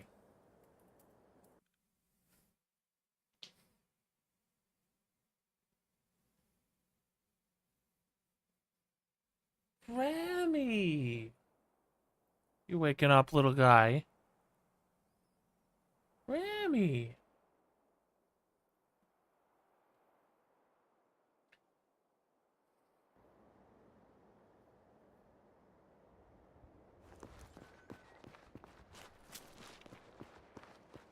Oh, do I not have the drag race fix? Yeah, apparently either I do have the drag race fix, or it's being overwritten. or I have it and it's being overwritten, or I don't have it. That's what I mean to say.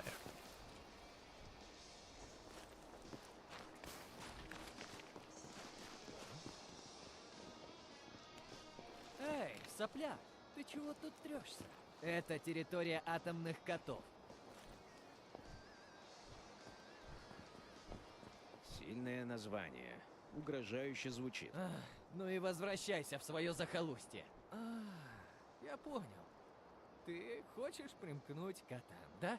Пожалуй, не такая уж ты и тряпка. Ага. О да, другое дело. Ну, давай посмотрим, что ты умеешь. Рауди придумает, чем тебе занять клешни. Она, кстати, форцует модами для силовой брони. Подкрути гайки, пока есть возможность. Yeah. I'll be sure to do that.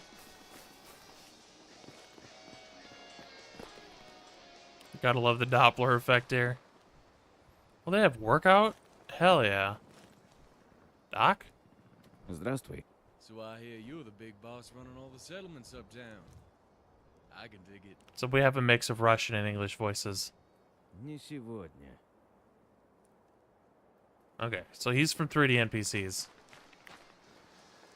Я видела, как вы там с Зиком языками чесали. О чем трепались-то?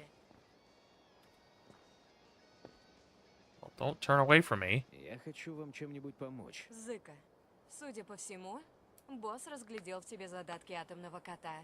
Хочешь, чтобы Рауди прощупала, как там у тебя обстоят дела с полезными навыками? Единственное, что во мне есть кошачьего, это кот, который вчера был у меня на ужин. Ты себя недооцениваешь. Я все откладывала. Неохота было тащиться на тот берег Уорвиком. Но теперь вот давай ты этим и займешься. Вот эту штукенцию я взялась почистить. Это часть насосной системы на ферме Уорвиков. В ней столько дерьма скопилось, что Зик с его запорами просто отдыхает. Иди туда и вставь ее в насос, который в сарае. Нет проблем. Эти Уорвики, может, и старомодные ребята, зато добрые. Мы помогаем, чем можем, они нас кормят. И всем хорошо. Да, и как закончишь, скажи об этом Джун Уорвик. Она там за главного. Yeah. Hot Wheels! Yo, bro, look at that! Hot Wheels! Where's the settlement? Чего рыскаешь, киска?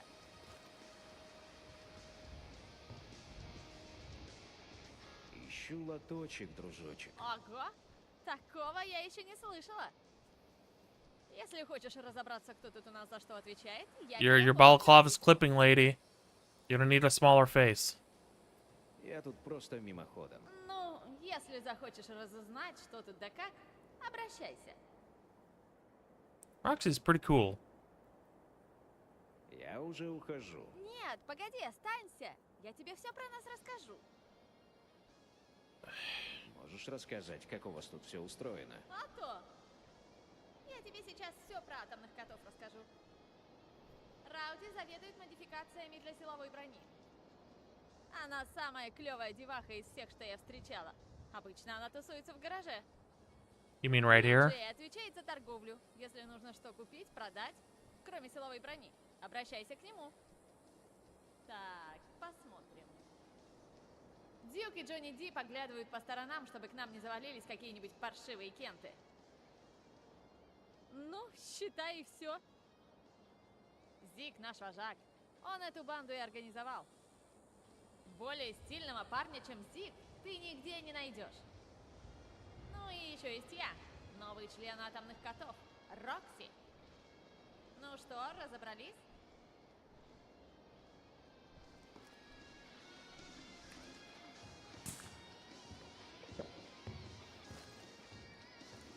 Просто вставь эту штуку в насос. Это будет твоим испытанием. Trying to find out where the actual settlement workshop is.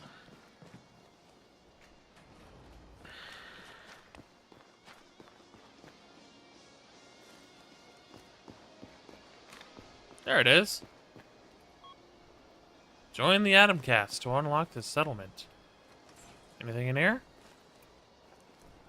Well, it seems to be working. We'll just take another look around.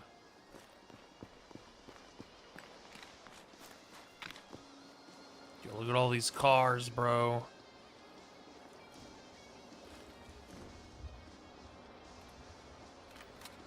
That's not what I wanted.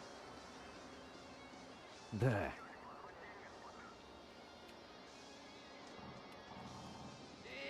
Итак, коты, это стихотворение называется «Металлическое сердце».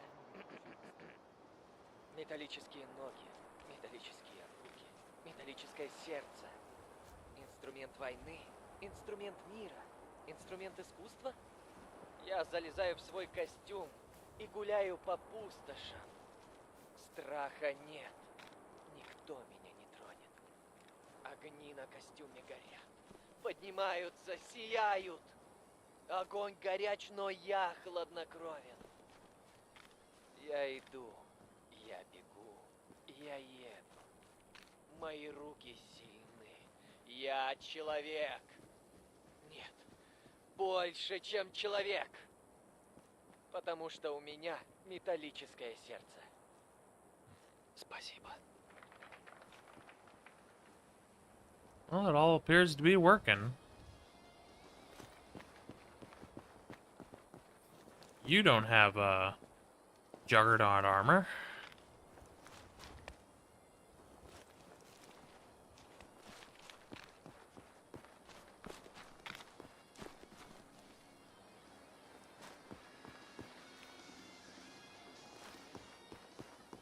Okay, well, they appear to all be working correct. Let's see if we can do the drag race.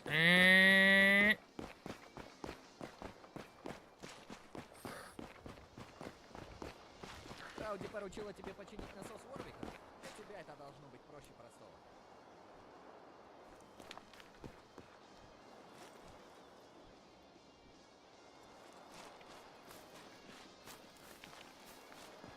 Okay.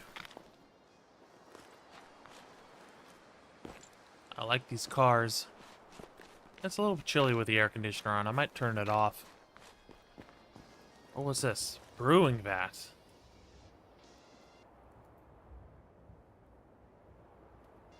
Okay.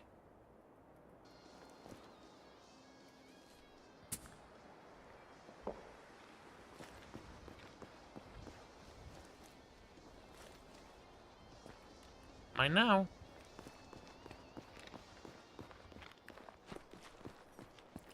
I'm going to pump you up. Если у тебя нет хромированных пластин, ты без мазы. Раздобудь себе силовую броню.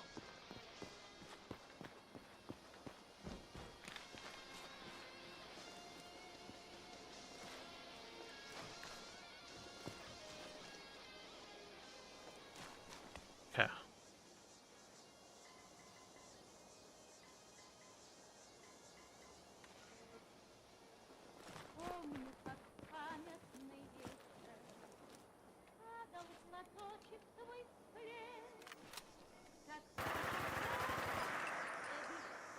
Будет больно, не сомневайся.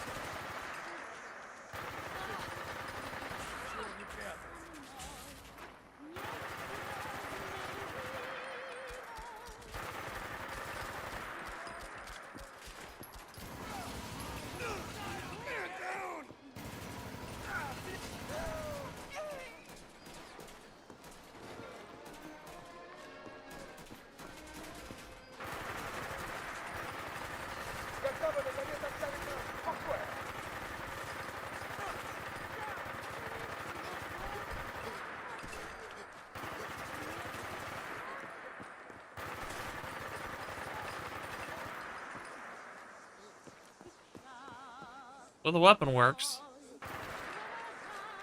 What you got? What this? Oh. It's the ATF's definition of a pistol.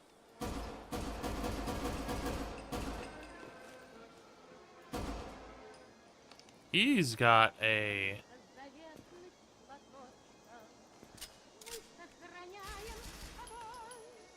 Let's see. Do I have enough ammo for it? If it takes 45.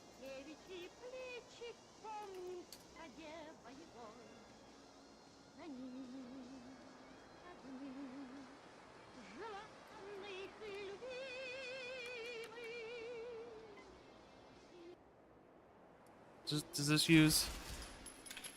It does! Hooray! I remembered that I patched it now.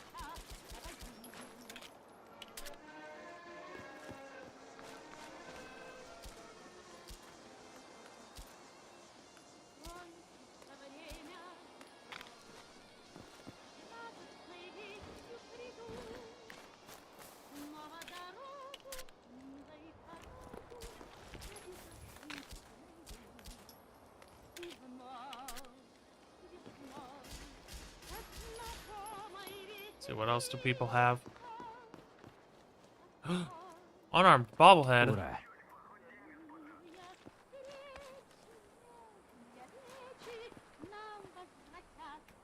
You had an MCW.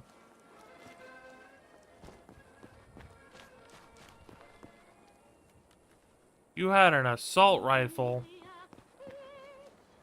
Just like the TV show. I like the TV show. It's very good. Let's see. Wastelanders out there, remember, one man's trash is another man's treasure.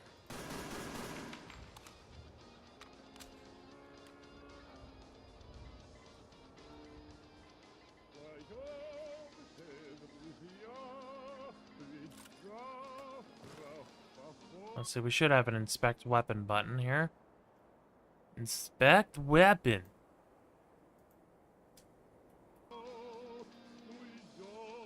Alright. The mesh breaks when you do the inspect weapon on this specific weapon.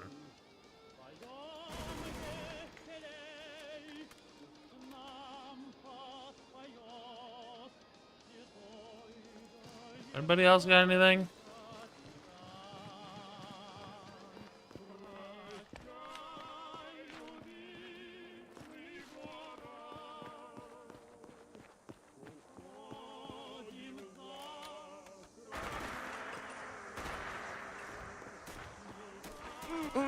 Ah! All right. That's the end of that. All right. I think it's time we raid somebody. For those on YouTube, I will see you later. For those on Twitch, we're going to raid somebody. See if anyone's live that's worth raiding.